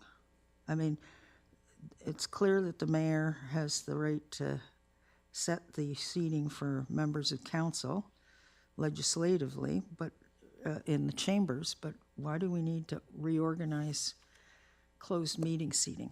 Mr. Cooner. Dear Worship, to Councillor Richter, that would be just having it more in line of the open meeting to have that item also carry on to closed. Okay, but why does it need to be done in closed? I mean, it's just a big round table in closed. If you don't feel it needs to be done, Councillor Richter, you can vote against it. Well, I'm getting a little concerned about the fine print here, the intent of the fine print. Like, what is the purpose of the mayor decreeing where people will sit in a closed meeting around a round table? Mr. Cooner? Dear Worship, Councillor Richter, that would just be more in line and have it more consistent with the open policy and how the seating arrangement is done in the open form. Well, I would like to amend 2 to drop closed. I don't think it's necessary. And I think, like, I don't understand the rationale for doing it. There's no reason to do it. Okay, I can come back to you. I have another speaker. Councillor Kunst? Well, I'm of the same thought. Historically, we leave this building or this room and we go into the closed meeting and everyone can take a seat. You know, you find yourself sitting in the same seat. You know, we've done a little shuffling around and now suddenly we need to have legislation about where we're gonna sit. I'm a little uncomfortable with it. So could you offer a little bit more so we can know what we're actually voting on? I think you're voting on the motion on the floor. But It's you written can before already you. tell us where to sit in this room. So, I don't believe it's Mr. Cooner that's gonna be telling us where to sit. If these council procedure bylaw updates are adopted by council, then this is what would be implemented. And what would be the implementation that you're going to maybe move one person? Leave that up to you to determine, but as of right now, the motion on the floor, I believe, speaks for itself. Okay, then maybe I'll make an amendment and we can add a chair in the middle of the table. So that way that we have that extra, if someone's, we have a little more room. I believe that we have items 1, 2, and 3 that are contemplated as part of the motion. And, unfortunately, it's special close related. And I think you fully understand what's going on here, but we'll leave it at that. I do fully understand. Yeah. But it's in the open meeting, so we can talk about it, right? It's up to you what you wish to talk about. Well, we're talking about it right now.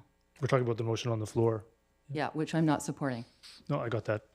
So, Councillor Victor, why don't we come back to you, deal with that amendment? Wish to go ahead? Yeah, I'll come back to you. Just dispose of this amendment. Councillor Victor, go ahead. Okay. I have a procedural question first. I want to delete closed meetings because I don't think there's any need for the mayor to determine where people sit in a closed meeting. But is there any need to even have number 2 in at all? Because doesn't the mayor already have the legislative authority to determine where people sit, like the order of the seats in the open meeting? Yeah, go ahead. Through the mayor to Councillor Richter, the legislation is actually silent on it. It has been our past practice, and we've relied heavily on our past practice. It would be advantageous to have it in our procedure bylaw, just so it was very, very, very easily laid out and understood. Okay. In that case, then I'd like to amend number 2 by deleting and closed meetings. Is there a seconder to that? Seconded by Councillor Kunst. All right, so seeing no other discussion, I'll call the question on that amendment to P2.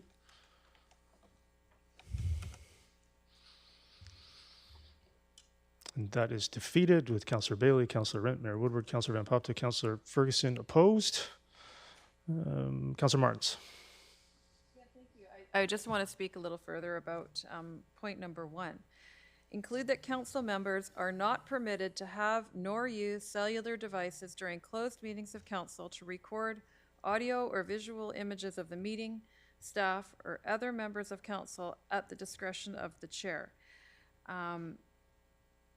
So first of all, I don't understand how that's going to be enforced because we're not suggesting unilaterally not using our cell devices, and perhaps people may or may not be, I can't speak to it because it's in a closed meeting, may be using them to text or to email. So it's very specific as to what is okay and not okay within the usage of the phone. So my concern is, what are we doing? Are we going to have somebody reviewing what we've done on our phone after every meeting? It seems very invasive, quite frankly. I think the easier piece would be if there is a concern about what people are doing with their phones that they might be recording, why don't we turn our phones in? This happens in other municipalities in the region, that is what's agreed upon. They put their phones in a basket when they're having their meeting, and then none of this can happen. Because I appreciate that the recording is an issue, because that's a violation of special closed. But then that just enforces it without violating people's usage of phones, because technically you would require a search warrant to review the content of that phone. So we're really getting into the weeds with the way this is worded. And if there's a concern with regards to people needing their phones to communicate outwardly, perhaps if they need to receive emergency phone calls from their friends and their family, we can provide an alternate number that people can contact if they need to reach us while we're in the meeting, or we can excuse ourselves if we need to make an emergency call. So I think that's a very reasonable one. So I would prefer, I guess I could move an amendment here, that we just simply don't use cellular phones, that they're not available to us during these meetings. Yeah, so I'm a bit confused because it's very clear. Include that council meetings are not, council members are not permitted to have. So believe that concern is covered off. There's been nobody searching your phone. You can just simply leave it in your cubicle. But it says have nor use cellular devices to record audio or visual images. So I believe that's included in the motion to make it clear why this is necessary. So, okay, so then, thank you for that. Mr. So- Cooner, so- you've done a little bit of research on this. There are other municipalities that have something similar in place, having had similar challenges in their municipalities. That is correct. An example is a neighboring municipality with the city of Surrey. During closed meetings, I believe the cell phones are not permitted unless it's staff members that have cell phones, and then the cell phones, I believe, are provided to council members and the mayor subsequent to the closed meeting ending. Okay, no, thank you for that clarification. That's very helpful. Can I ask if I may, through the chair to staff, a follow-up to what you just said with regards to Surrey? What do they do with regards to emergency communication so that, if people need to get in touch with us? I believe in the city of Surrey, they use the clerk as emergency point of contact in the event that an individual needs to be contacted while they're in the closed meeting. All right, so we could adopt that here as well then. I think, Ms. Bauer, you have that under advisement. You'll consider how that's going to work, and the process could potentially be laid out in the council procedure bylaw amendment proposed. Yes, that's correct. That's correct. Okay, thank you. Councilor Ferguson? Oh, I just wanted to point out that it may seem somewhat difficult or different, but all the times I've served with 6 mayors, we just had kind of like an unofficial seating in the special close, and nobody ever seemed to move. Now, I think this would be just a slight change. If people were moving around all the time, that'd be different. But so I don't really see much of a change anyway. Thank you. Councilor Richter? Yeah, so this is a bit of a different kettle of fish. If we're not allowed to even have cell phones in a closed meeting, that to me indicates a pretty heavy-handed Big Brother approach. It certainly indicates a lack of trust. And if the lack of trust is to that extent enclosed, then tell me why I should trust leaving my phone in my cubicle, which is not locked. Who's going to be accessing my phone while I'm in the closed meeting? Mr. Cooner? Like this is just so Big Brother, it's ridiculous. Arrangements could be made to address that concern? Through your worship, yes, that would be an item would consider and bring forward as a draft bylaw amendment on the actual storage of the cell phones are point of the practice and protocols in relation to that. It's fine. I mean, that's the councilor's opinion. That's totally fine. I think it's interesting because every single member of this council knows exactly why this is here, including Councilor Richter. Councilor Ferguson, go ahead. Oh, I think if I may, through a chair, we do have locked cubicles. There is a key there, if I may. To your worship, Councilor Ferguson, I believe the mailbox itself, there's a lock where you receive your agenda that I believe is locked. So with that, I'm going to call the question on P2. You've spoken twice, Councilor Richter. Call the question on P2.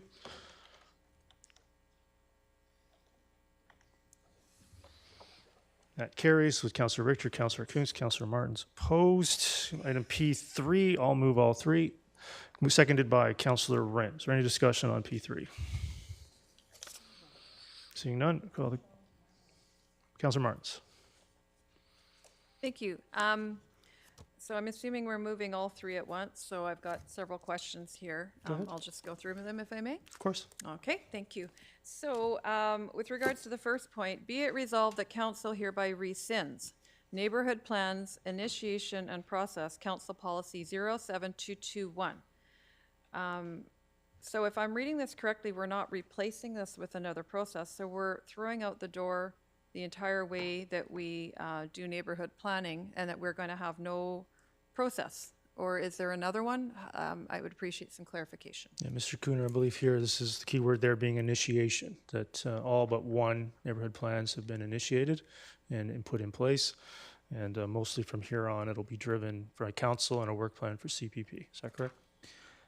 To your worship, even further, some of these policies, especially this one, it was approved and brought forward in 1998. These are council policies. There's a lot of internal policy in relation to neighborhood plans that staff do take into consideration and use. So some of them are obsolete, including this neighborhood plans initiation and process council policy. Okay, thank you. So this isn't a reflection on that we're looking at scaling back public input, public information, opportunities, that sort of thing? That's not going out the door with this? Of course not, Councilor Martins. I don't know. That's why I'm asking the question. So So you're saying, of course not? That's good. Thank you. Because I can't read the mind of the mover, so I'm sorry.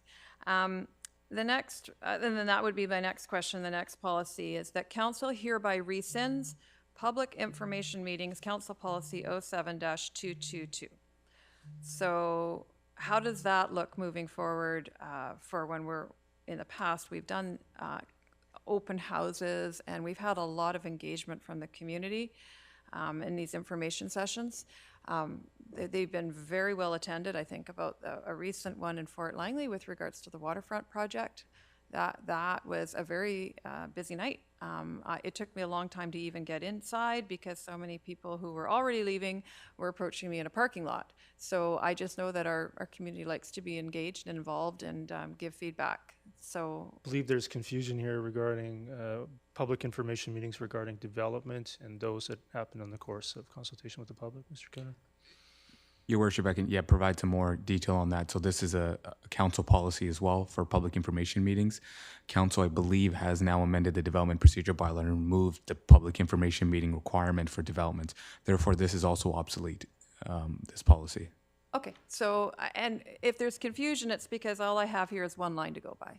So just to confirm, we will continue to have those same sorts of opportunities like we did with the waterfront and other projects for people to be able to come. I know our community likes to be engaged in these processes. Of course, same thing, of course, Council Martins. So, that's of course, a we're going to yes. be continuing with open houses on recreation projects. Perfect. And development? I think Mr. Cooner has answered that question. Okay. Again, I'm only going by one line here, so nothing is an of course for me. I'm not in the mind of the movie here, and I'm not privy to any conversations.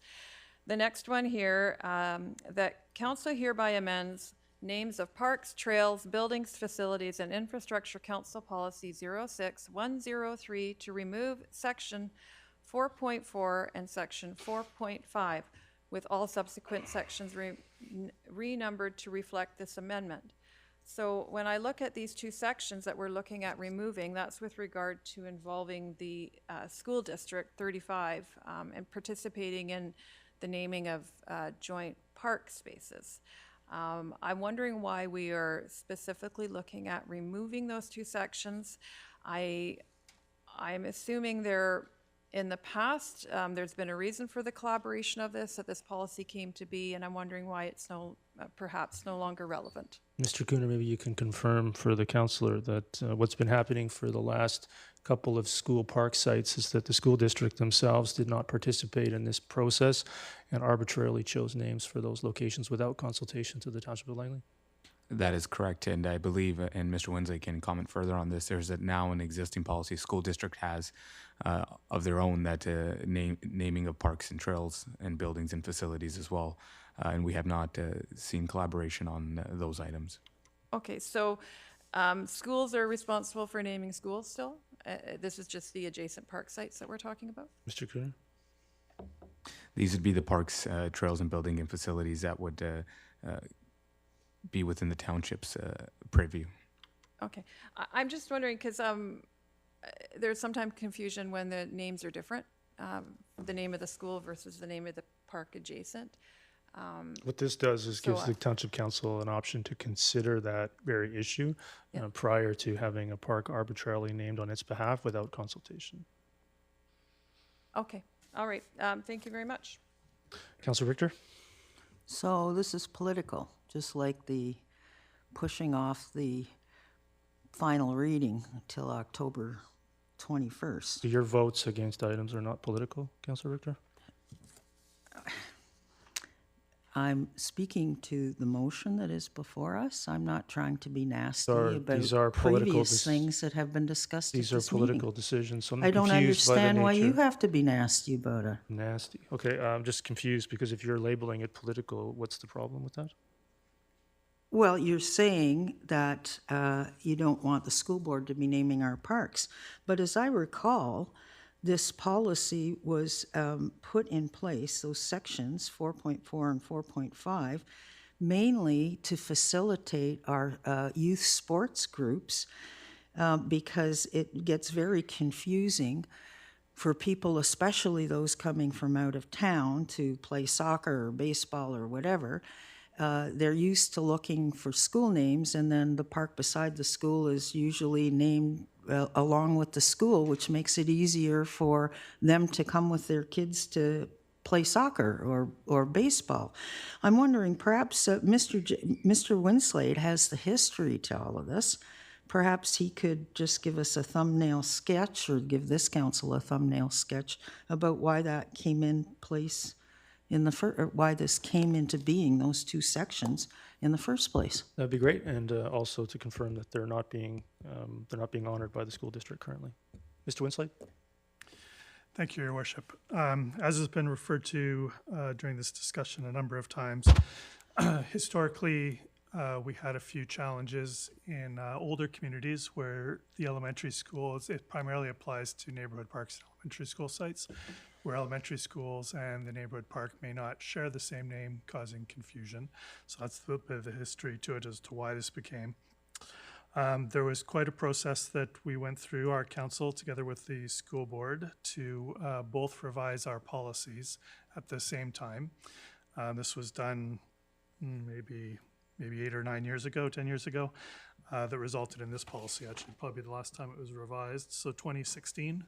And the school board and ourselves each put a policy in place that referred to this joint committee that would go through a naming process.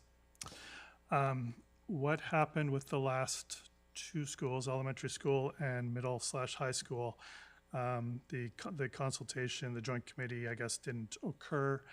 The school district, as referred to, came up with a name for their school, to which then the township, the case of the elementary school, did follow along and name our neighborhood park the same. Staff at our liaison meeting followed up in terms of the status, and it turns out that the school district revised their policy previously, so they've removed the reference to the joint committee and the joint naming process a number of years ago. So the end result of this suggested change would be 4.4 would be removed. The council process is still covered in 4.3. And in removing 4.5, our council process is still covered in 4.6. So our naming process itself would not change. However, it would see the removal of the official joint committee. I guess my last comment would be that wouldn't restrict us or the school board from working together collaboratively. It just changes our policy to match their policy in terms of the actual process. So in other words, this change is needed now because council decided to drop the joint school board township task force. Maybe we'll get to, again, it's a liaison committee, not a task force. Maybe Mr. Winslade, you can confirm that those are not the same things, that's being conflated. That's correct. This joint committee would just be specific to naming, and it was a decision by the school board that they made at the time as to what they wished the process to, how they'd like to revise the process. And I believe the SD 35 Township of Langley Liaison Committee is meeting within a week or so, so I'm not sure what you mean by scrapped. Okay, so if that's the case, it would seem to me that we don't need this third item in this whole motion. So can we divide it and vote on them one-on-one? Because the items that are redundant, I agree they should be removed, but I sure don't like this third one here. You can certainly move division if you wish. Okay, I'll move division. Is there a seconder to division? Seconded by Councillor Kunst. Seeing no discussion, I'll call the question on division.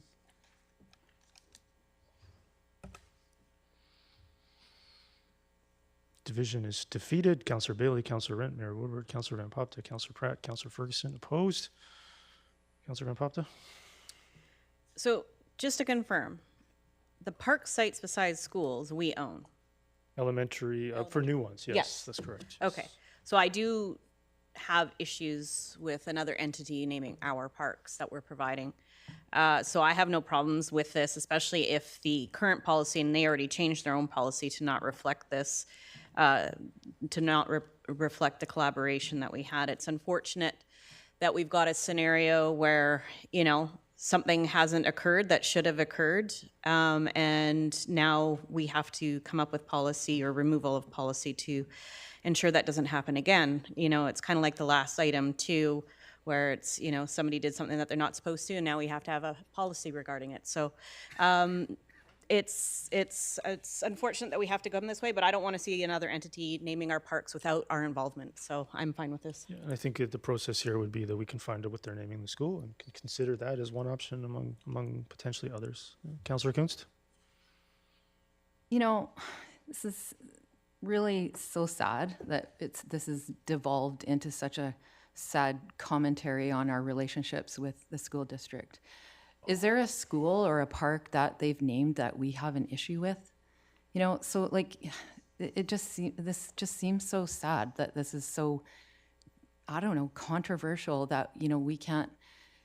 Anyway, it seems like this is now what we're talking about. It's, you know, other entities. Well, the other entity is the school district. And if they've named a school after someone that is super controversial, I can understand. But, you know, they haven't. So I can't support this. This whole conversation is just tanking on me here. So. Yeah, so I think it's certainly no problem there. It's not certainly how I see it. What I see is a process that's not being followed, that's outlined in a policy that I've actually read and consulted with staff on, that's not what's happening. And when they name a school, we can certainly consider that name for the park. I don't see the point of having something in policy that's not being followed. Councillor Ferguson? Well, I mean, yeah, if I may, through the chair to Manager Winslade, we have, goes back a couple of turns. I don't use the word controversy, but we had some questions at this council table on some decisions made by names of school. Is that not correct? We were surprised by a few names, if I may, through the chair to Mr. Winslade? Most certainly were, but Mr. Winslade? Yes, within the last few years, I believe I don't have the school board policy right in front of me, but they've gone away from the joint committee, and I think they've used a word like we'll consult with other bodies or locals of government. I don't think it names the township directly, but so they did consult with us regarding the name of one school in particular. Council gave some feedback, and then that wasn't the direction the school board went. So that I don't believe is what has necessarily led to this, but factually that has occurred in the past. Yeah, is it my only comment from what I remember is that mayor and council were surprised by a number of schools a few years back, and nothing controversial in a name, but surprised by the name. Thank you, Mr. Yeah, thank you. Councillor Bailey? Yeah, and I just want to remind people that the school liaison committee is back in shape, and it's going to meet on the 19th of this month. And this is, I think, aligning if their policies have now gone away from exactly this, then our policies should match. And we have the school liaison committee where we can discuss jointly with both of us having the same equality of voice on our own facilities. So, yeah, I definitely will be bringing this up on the 19th of the school board, and we will have a joint conversation, not arbitrary. Councillor Martins?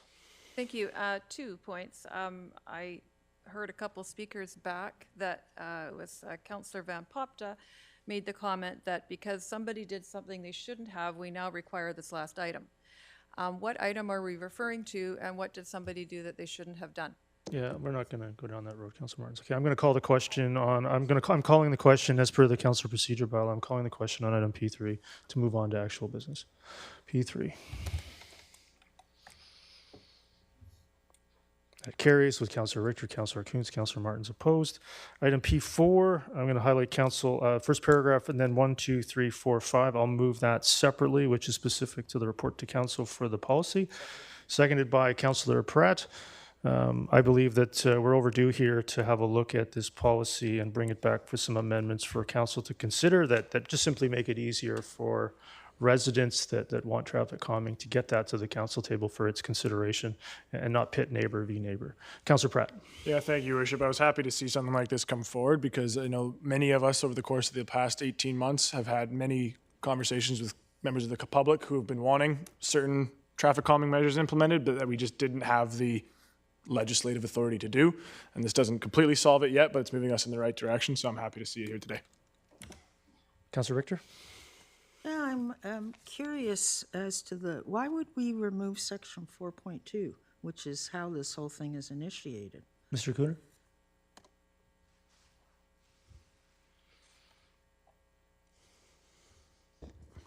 Through your worship, I just got to bring that section up.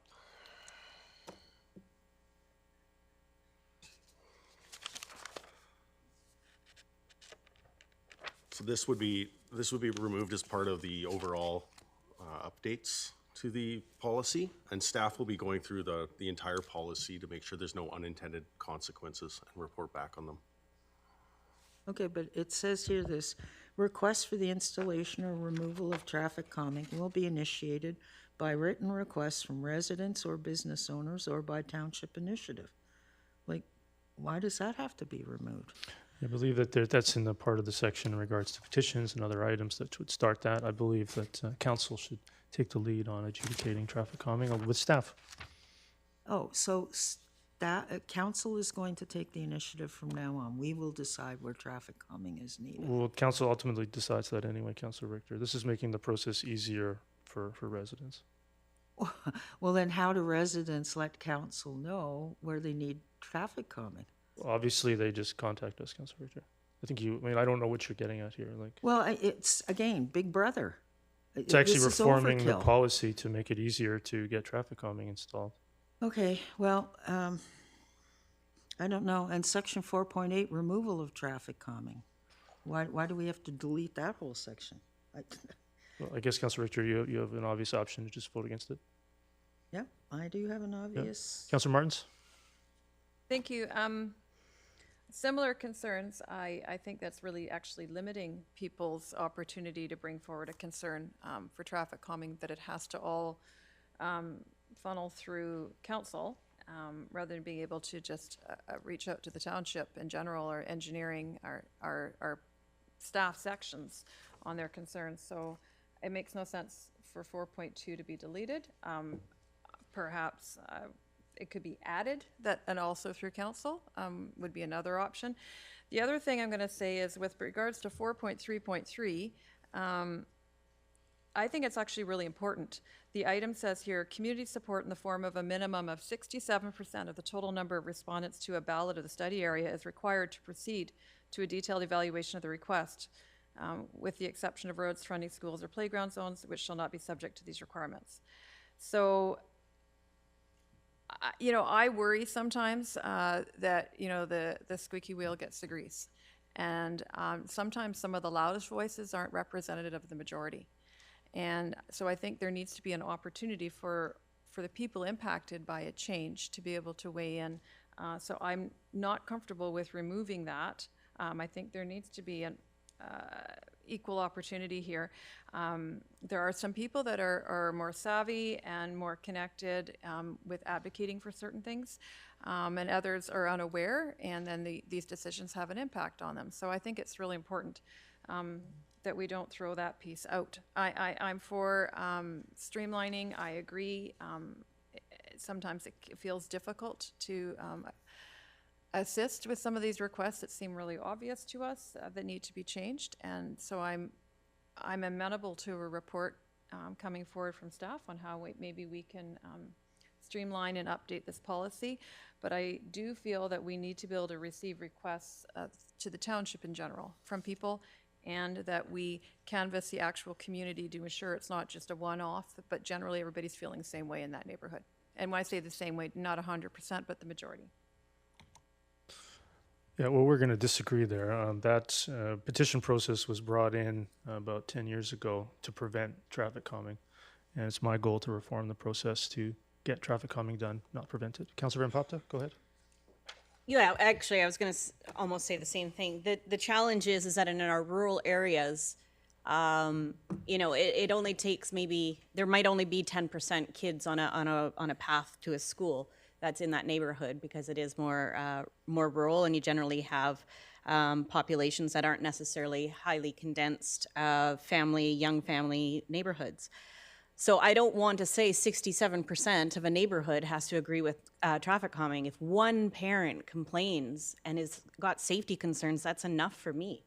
I don't need to have 67 out of 100 homes agree that there's a problem when only maybe 10 of those kids go to school. So I think it's important for us to be able to judge everything on a merit basis of, bring it to our attention. And actually, it's been through Facebook that I've actually come across a couple of items that people have had concerns trying to get their needs met with safety, and I don't think that that's the way. There's been there's been a backlog, and staff have diligently been going through it, but sometimes things just have to get actioned, and this is the best way to do it, is to help it move along. I agree. Councillor Kunst? So when staff come back with a report with some of the amendments removed, will there be an opportunity to make comments at that stage so that some of these concerns at the table might be addressed? Mr. Cooner? Through your worship to Councillor Kuntz, that is correct. Okay, thanks. Councillor Bailey? So is this discussion we're having right now not what we're asking? Like, we're sitting here and it says direct report to council with amendments dealing with these 5 sections. So when they come back, they would be reporting on whether we should remove 4.2, 4.5. Yes or no, and reasons. And same with 4.8. They're not saying delete them. They're saying give us a report on whether we should delete them or not, whether we should remove them or not. This discussion right now is exactly what I'm hoping that the report is going to outline, instead of us guessing and doing all kinds of what ifs. This is what I'm looking for in the report is, what do they think about removing section 4.2 and 4.5? So I see this discussion right now as rather pointless. Councillor Pratt? Yeah, thank you, Your Worship. I hope that does come in the report, that if it was passed, I hope those rationales and recommendations are a part of it, and it's not just the changed policy with no explanation. But to Councillor Van Popta's point, I was personally surprised when I got on council and I was chatting with staff and I saw the very long list of requested traffic calming projects that, based on different council priorities, based on funding structures, haven't actually been initiated in the past. And so I look forward to having a policy or a policy framework where it's a bit more flexible, and that it's not just a base hierarchy that, maybe only 1 or 2 people are asking for it. But to me, traffic calming is one of those things that it's necessary, it's needed everywhere. To me, I'd like to see this policy expanded to arterials. I know that that's a hot topic. Arterials are always hotly debated at this council table, but I'm happy that we're kind of streamlining things here, and I look forward to the report that's coming next council meeting, or soon. Councillor Richter? Yeah, well, just to get some clarification, and perhaps Mr. Cooner can help out with this.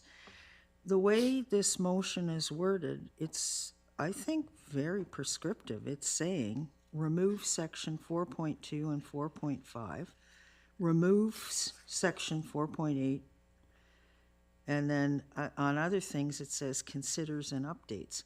So can Mr. Cooner please clarify how staff would interpret it? Like, if council passes this, the direction is there. Staff are being told, take those sections out. Mr. Cooner? To your worship, to Councillor Richter, I'd refer back to the first sentence there. It's hereby direct staff to report to council with amendments to this neighborhood traffic calming policy. So council would essentially have a report to council with the policy before them and the amendments and the rationale behind it and staff's view on each one of the items and considering it. So in the event we do remove section 4.2, if there's any negative implications of it, staff would note that in the report itself. Okay, so let's just go back to 4.2 because we had the discussion about that earlier on initiation.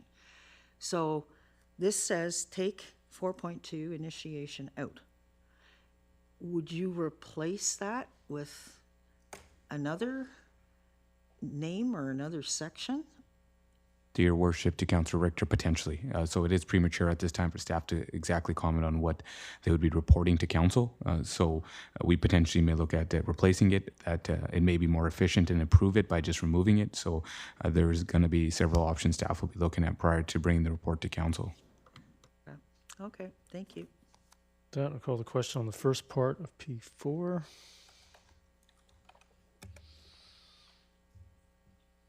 That carries. Councillor Richter opposed. I'll move the last paragraph regarding traffic calming on Billy Brown Road from Glover Road to 96th Avenue, seconded by Councillor Bailey. Is there any discussion on that second part? Seeing none, call the question on, Councillor Martins. Yeah, just a quick question. Yes, I agree that this definitely is needed. There are vehicles going through there way too quickly. Was this on the list that Councillor Pratt referenced? Your name goes on the ballot. Councillor Richter? We're going back and refighting the last election now? I mean, why are you targeting one person who ran in the election? Yeah, well, I'm glad to see you defending that person. And Mr. Cooner, maybe you could give it some context, Ms. Bauer as well. I believe in the last election, the indication of no remedy for anyone to do anything about that. This is exploring the possibility of what could be done if someone refuses to disclose their assets in provincial legislation. If Councillor Richter is not concerned about that, she can vote against it. Mr. Cooner? Excuse me, I wasn't finished. He's going to answer your question, though. Mr. Cooner? This would be taking a more futuristic look at it to explore the options available to us at a local government level, deal with the chief election officer and the provincial government to see if there's anything within its jurisdiction that a local government can do when it comes to lawful and full disclosure of assets for local election. This would be to address this issue even moving forward, not just the fact that it was happened in the past. That's correct. Mr. Cooner, would it be fair to say that someone doing this was completely unpredictable to local government? Would there be any contemplation that this would occur, that you would address it in advance? Of course, we're going to be saying it happened, and now we have to deal with it, if we can. It would be moving forward, correct? I don't believe there would be anybody who would have contemplated that anybody would even consider that. There is no element of this motion itself or staff interpretation that it would be applied retroactively in the event we are successful. It would be to move forward and to address this issue, preventing it from happening in the future. So the suggestion that we're relitigating the last election, I believe to be false. Councillor Martins, go ahead. Yeah, thank you. It's a legislative question, I guess, because we do have provincially, the Financial Disclosure Act. And I'm assuming we've gone through the processes there already. How would doing something at the municipal level supersede the outcomes there? I guess I'm just kind of trying to figure out, because does one not trump the other? Mr. Cooner, I believe the report would outline that. Your Worship, Councillor Martin, you're correct in that assessment that this doctrine of paramount's, but we would be outlining what we have within our jurisdiction and what the legislation allows us to do. So there would be legal counsel or legal review done in what our jurisdiction entails. So it is premature at this time to comment on that. We would be endeavoring that and reporting back to council. And I believe, Mr. Cooner, it could evolve that if it can be determined that there's no action taken locally, or could be taken, as Councillor Martins indicated, in terms of the seniority of legislation, that this could evolve into advocacy with the provincial government to address this, which they were unable to do in the timelines of a nomination and an election period. They essentially refused to address it. They left it up to the public to address it, which they did. But I believe it's incumbent upon us to look at these options, given that this has happened, and I think it's incumbent upon us to at least look into it and advocate for change at the provincial level if that's what's required. Councillor Martins? Yeah, thank you. I question the priority of this request right now. We're halfway between almost municipal elections, and I know there's been other requests of staff made in prior months where we are still waiting for reports back. So it would seem to me that staff, well, I know that staff are very busy and working really hard on everything that's coming at them from this council table. As an example, I have a request that I'm waiting for just about a year and a half now on possible sites for second stage housing, which is for housing of victims of domestic violence in relation to fire halls or other possible locations. And I haven't seen that report yet. And I'm just wondering why exactly we're here and what is our purpose as a council. And I feel this is getting us off track the important things we're trying to do to make things better for our community. And like I said, in the example of finding housing for victims of domestic violence. So I have trouble supporting this. I just think that it doesn't make sense to me, and the only example we've been given is a previous election that's already come and gone. So maybe we could put this on the back burner until we are getting closer to an election time if necessary. Mr. Cooner, I believe we have more than one department at the township, so the department that is processing the report that the councilor referenced, of course, is different than the department that would be processing this report, which may have a relatively minor backlog. Correct. Yeah, so I think the concern being, of course, the timing. It could take a potentially long period of time to advocate to the provincial government to potentially look at this. The timing would actually be quite good to bring this back in the fall and then potentially line it up for the government's next mandate to look at this if they're willing, and plenty of time. I don't see how it's going to be effective at all bringing this forward in the summer of 2026 if that's your intent, Councilor Martins. Councilor Kunst? Would this be technically a process that involved the Township of Langley enforcing applicable laws of other levels of government where there's no direct responsibility? I think that would be explored in the report, Mr. Cooner. Dear Worship, Councillor Kuntz, that's correct. We'd explore all the options available to us and seek the necessary legal review of it prior to any action. Because just a while back in other business, we just asked that, we reduce and remove those requirements so that, so why are we, like it's right here in PH. Otherwise, reduce and remove requirements and processes that involve the Township of Langley enforcing applicable laws of other levels of government where there's no direct responsibility. But suddenly now we want to take on that responsibility. So I won't be supporting this. Yeah, so I wouldn't characterize it that way, of course. I would characterize this as transparency for our local election process, and those that like that will vote for this, and those that don't will do something different. Councilor Van Popte? Within one or two meetings of the last election, we brought up election signage, even though it wasn't going to be an issue for another 4 years. I think it's important to get all important items in the queue, and not, all concerns are whether prioritizing concerns from different departments, is definitely valid, but that doesn't mean that we don't get our concerns raised and put them in the queue. And because this does involve legal, it does involve other levels of government, I think 2 years' notice to try and get this resolved before 2026 is actually very prudent. I think the validity of any of our candidates that run in an election is of utmost importance to make sure that we're doing this job to the best of our ability. I would hate for somebody to be elected and then be disqualified causing a by-election. So why are we not putting through as many requirements and making sure that we're doing things as best we can to prevent that scenario from happening? So, 2 years out, I think it's actually the greatest timing. Councilor Ferguson? Yeah, certainly. But speaking to the actual motion, it certainly doesn't hurt to ask or to present some kind of information accordingly, and then get advice from the Ministry of Municipal Affairs or others. They would be looking at the way Elections BC works. They seem to be diligent in chasing down people for other reasons. So it doesn't hurt to help everybody falls in line on things, particularly when other people are doing the exact thing that they're supposed to do on a regular basis. But I did want to say that I know that there was a comment made about housing and what we can do for folks that have challenges with housing.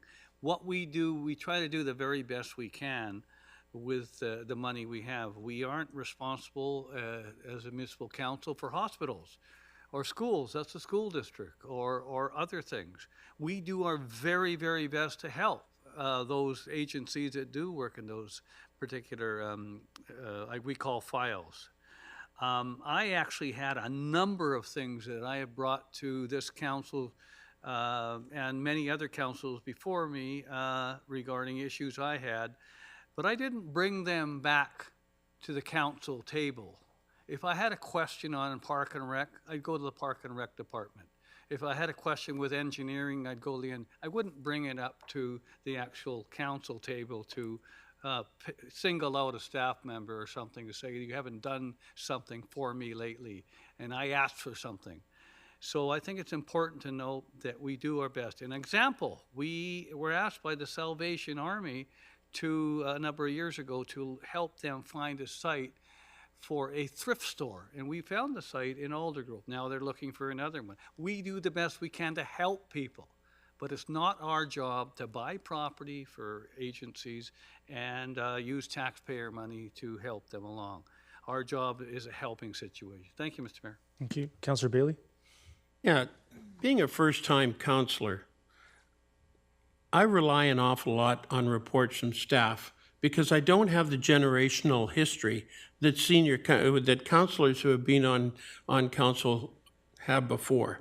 So time and time again, I keep hearing objections to a report from staff. I rely on those reports from staff to give me the past history because it's always covered in these reports, and I really don't understand. Here we talk about more input from the general public, which I fully agree with, and that's to be informed. Well, to me, it's the same thing with asking for a report.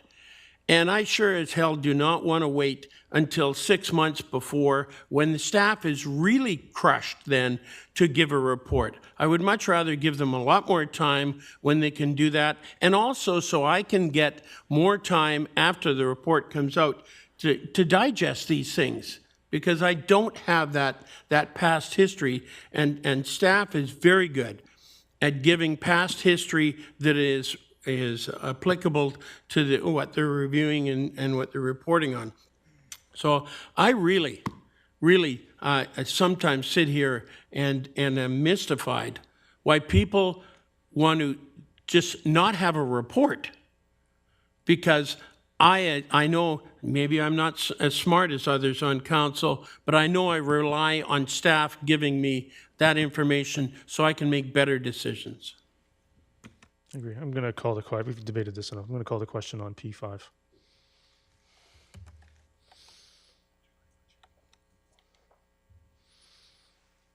That carries with Councillor Richter, Councillor Coons, Councillor Martins. Opposed. Item P7, Councillor Bailey. Oh, you turned it off. Go ahead. Councillor Bailey, go ahead. You got to stop touching your buttons. Okay, again. Okay, greenhorn. So, yeah, I think this speaks to itself. I'd like to move this.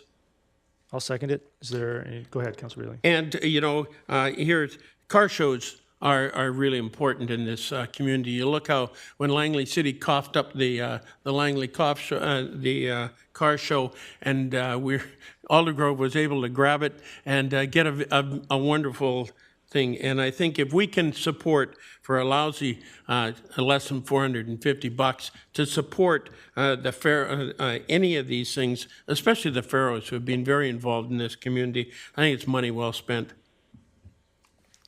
Great. Councillor Richter? Yeah, what is the Pharaohs Car Club, and is it connected to anybody on council? Mr. Cooner?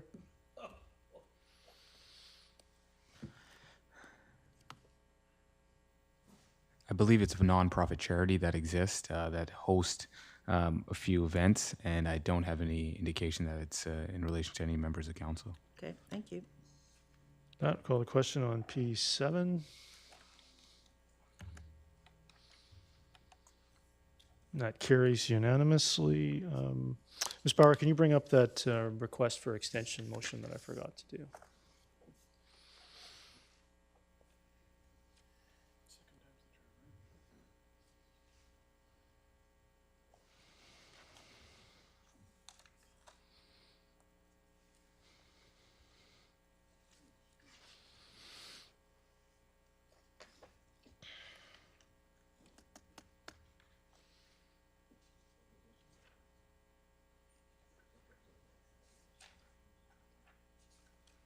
There we are. The council authorized staff to apply to the BC Minister of Housing under section 786 for an extension from June 30th, 2024 to June 30th, 2025 for Bill 44 to address macro servicing, utility constraints associated with increased densities and aged aged established areas of unknown and unpredictable magnitudes. Is there a seconder to that? Seconded by Councillor Van Popta. Is there any discussion on this request for an extension?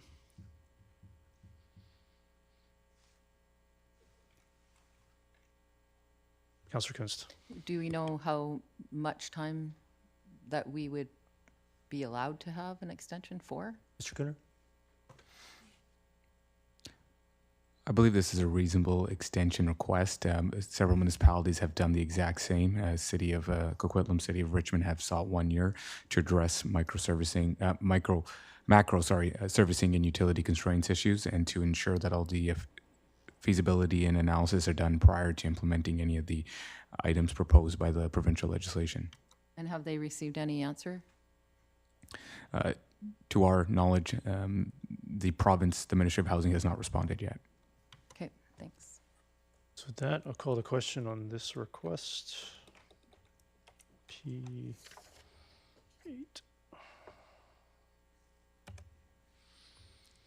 That carries unanimously. I did confer, one other motion, I did confer with staff about the situation with the interest potentially owing from the City of Langley for holding $2.781 million for a number of months. As per policy, without council resolution required, that amount is $27,350. So I have a motion here that council authorize a contribution to the Gateway of Hope of $27,350. Once this amount is duly collected by and into the Township of Langley from the City of Langley for interest owed on the outstanding payment of $2.781 million accrued since April 15th, 2024. So move. Seconded by Councillor Bailey. I think it speaks for itself. I think withholding payment was one of the most regrettable things this municipalities could do, and given that the services were rendered to them, and I believe that this is appropriate. It's not about the money, it's about the process and attempting to leverage that payment into an extension of the agreement, which I found deeply regrettable. So it's not about the money, and if it's collected, so I'm assuming it will be at some point, it'll be duly donated to the Gateway of Hope if this motion is approved. Councillor Richter. I just want a clarification, perhaps from Mr. Cooner. Has this matter been released from closed? Mr. Cooner. Your Worship, to Councillor Richter, I believe Mr. Mayor is talking about the letter that was sent out from us, which was in the public forum, and commenting about that. And in that letter, we requested immediate payment of the invoice plus any interest and cost that has occurred to date. Okay, thank you. Councillor Pratt. Thank you, Your Worship. I just want to confirm the amount of monies mentioned in that motion is an amount that would be donated to the Salvation Army over and above what the township already contributes. It is not we are not withholding our 27 This would be in addition to the annual contribution. That's the intent of this motion. And this amount is, Ms. Ruff, could you clarify where this amount comes from?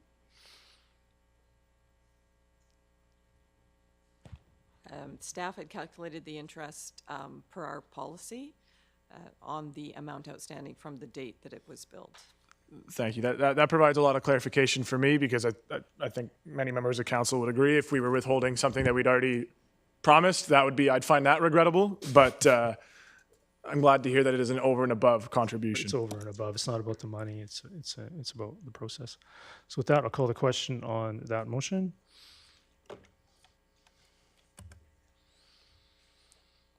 That carries with Councillor Richter opposed. I believe Councillor Martins, go ahead. Thank you. I just have another item under other business, if I can go ahead. Go ahead. Okay. Just kind of following up on what Councillor Ferguson said about bringing things to the council table. It's unfortunate that sometimes that is our only opportunity to receive answers, is to ask at the council table. And in this case, I seem to learn a lot about what's happening at the township through social media and media. And I guess that's the speed at which things move in that domain versus perhaps internally. On Friday through the Langley Advance Times, there was an article that the township released a full report to the Langley Advance Times, which said on the second page that it was for internal use only by the Township of Langley and City of Langley and was not intended as a public document in its entirety. So this report was released to the Langley Advance Times, and this was with regards to, I'm assuming, the discussion around the police and de-integration. I would like, and I can't speak for other members of council here, but I have not seen this report, this full report that was disclosed to the Langley Advance Times. I don't know what that looks like, what the form and the content is of that. And I think it's only fair that all of council receive a copy of what was sent that is now in the public domain. Is there a way for that to happen? Well, it's going to leave it there. You have a copy of the report, Councillor Martins. I do not have a copy of the report that was disclosed to the Langley Advance Times in the public forum. So the challenge, For the public report. Yeah, so again, it's challenging because I'm not sure what to do with something like that when we all know what's on the agenda. Mr. Cooner, maybe you could help a little bit here. This report is a public document. It is FOIable, and I'm currently staring at a Langley City press release dated Monday morning, June 3rd, discussing the content of the report, quoting content of the report under Mayor Perhal's name, outlining in specific detail what the report says and doesn't say, significantly cherry-picked for his benefit. So who is it that started this process to discuss the report in the public domain? That would be Mayor Perhal. I would reiterate that the report is not in the public domain. It has been provided to the media to counteract the assertions being made by the other municipality, which I deem to be detrimental and derogatory to this council. Not an accurate reflection of the content of the report that he is outlining in a press release. So I would reiterate that the report was not discussed publicly prior to the City of Langley issuing a press release with its contents. And it has not been provided into the public domain. It has been provided to entities which I believe will keep it confidential for the purposes of counteracting the city's assertions, which I deem to be inaccurate, incomplete, cherry-picked, and very one-sided. Mr. Cooner, maybe that's the summary of what occurred on that Monday.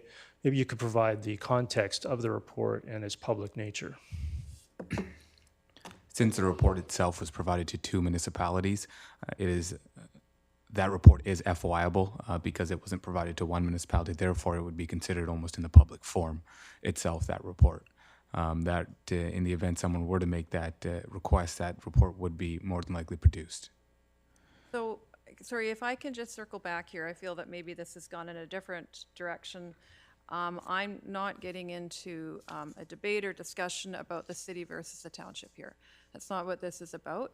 I feel it's fair. I'm going to push back on this. If it went outside of these walls to the Langley Advance Times, that has gone to the public.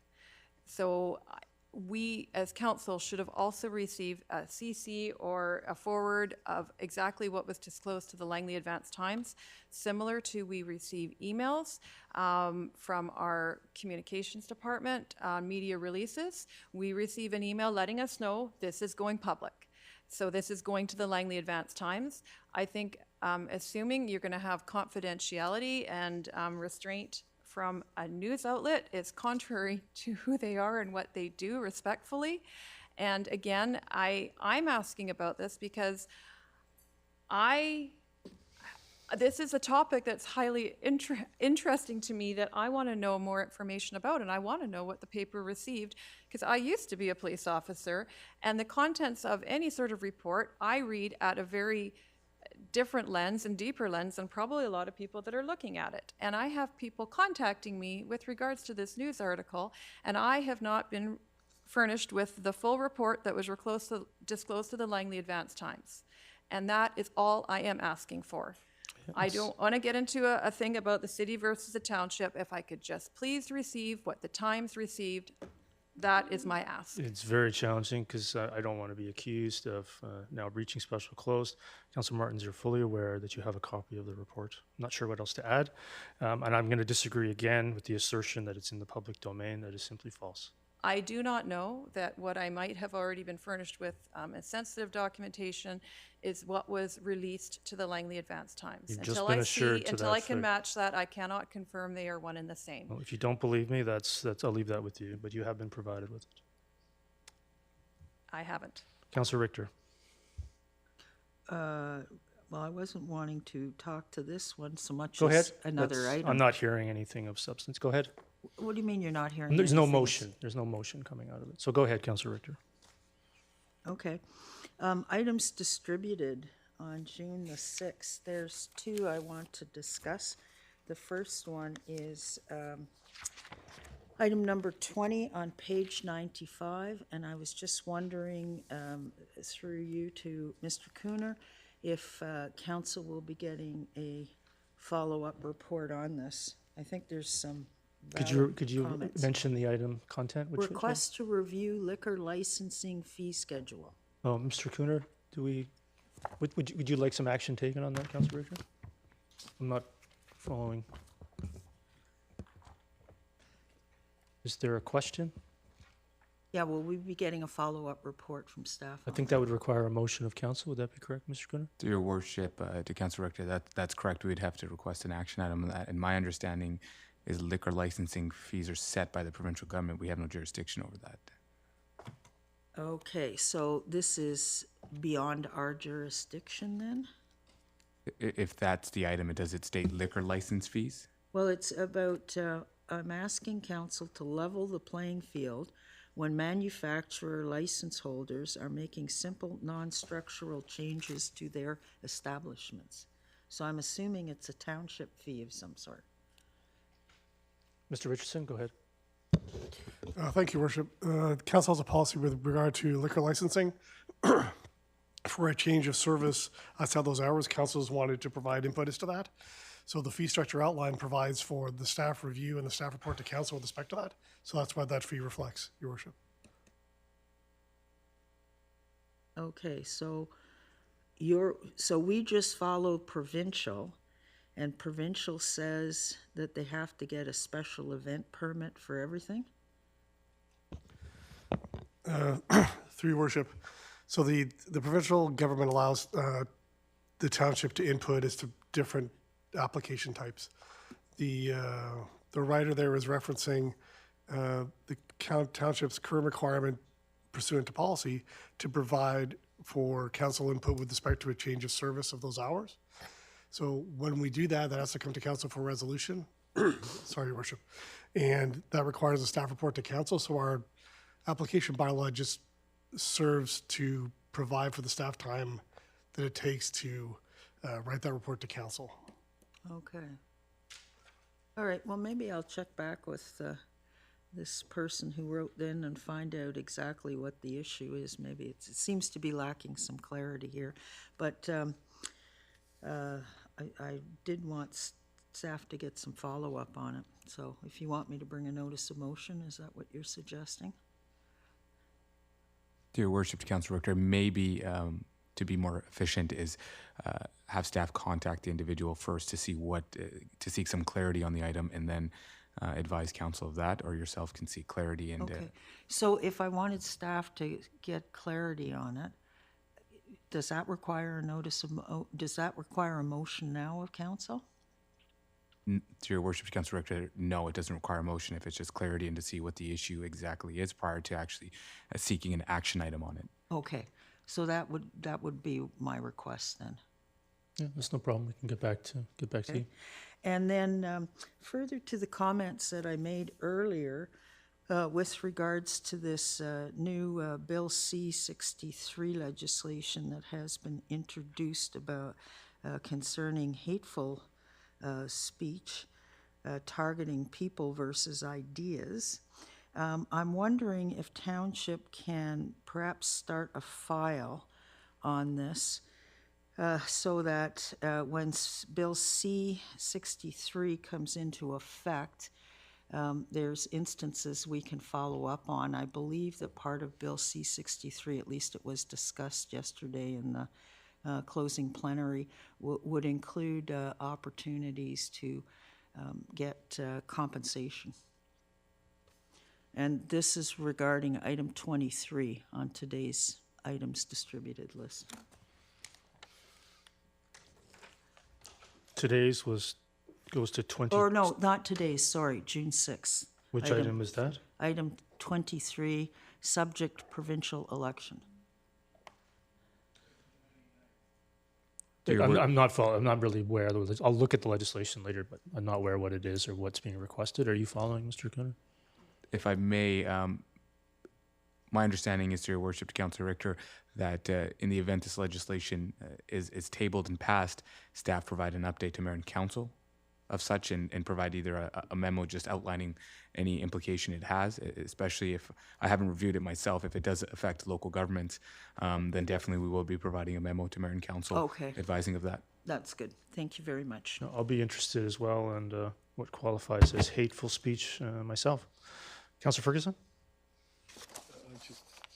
Just looking at that one.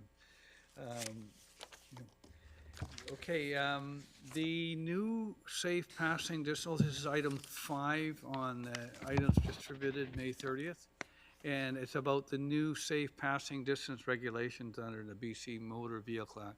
They're looking some paintings or some other things on roads. If I may, through the chair, is that something that we have to do, or is that just, they're just providing information right now, if I may? To your worship, to Councillor Ferguson, it's just providing information at this time. Okay. Because I say we have a lot of roads in the TOL, and a lot of paint. And, okay, so I wanted to compliment a citizen that wrote, a young person that took their dad's truck out and did something I probably did a number of years ago, and heated up the tires. And there was a song a number of years ago, probably maybe a century ago, by Commander Cody in the Lost Planet Airmen. It's called Hot Rod Lincoln.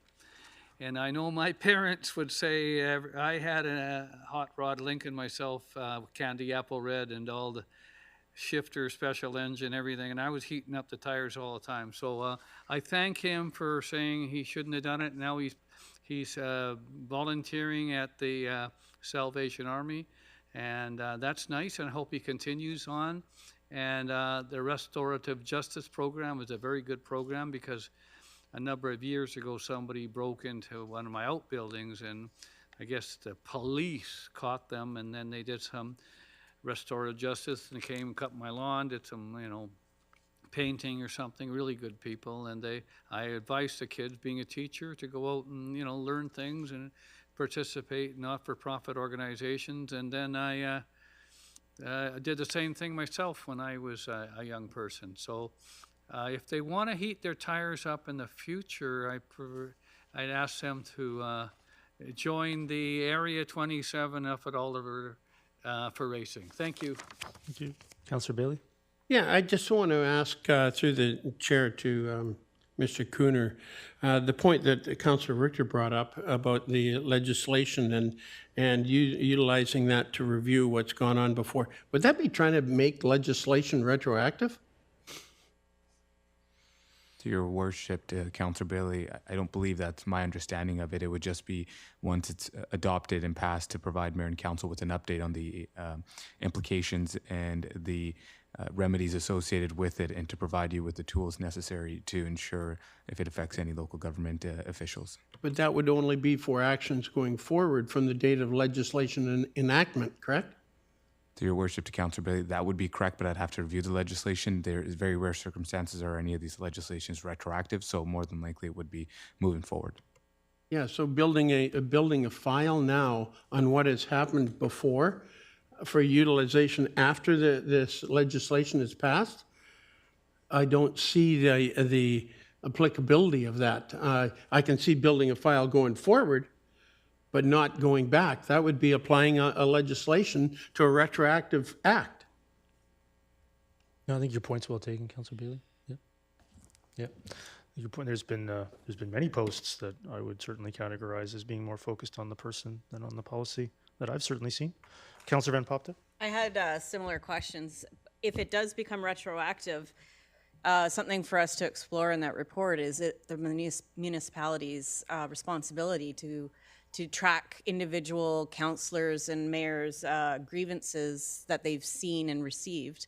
I would put the onus on the individual themselves to keep their own file, and not expect staff to be trolling, social media for crimes against counselors and otherwise. So I'm hoping that, with this legislation, it'll be clearly laid out whether it's retroactive or not, and if it is retroactive, that we're all responsible for our own files. Thank you. Great, so I think we've covered that. Is there any other business? Seeing none, does anybody have any special closed items? Seeing none, get a motion to resolve into special closed. Moved by Councillor Rent, seconded by Councillor Ferguson. Anyone discussion? All those in favor? Opposed? And that's carried. Get a motion to terminate. Moved by Councillor Pratt, seconded by Councillor Rent. All those in favor? Opposed? And that's carried. Thank you.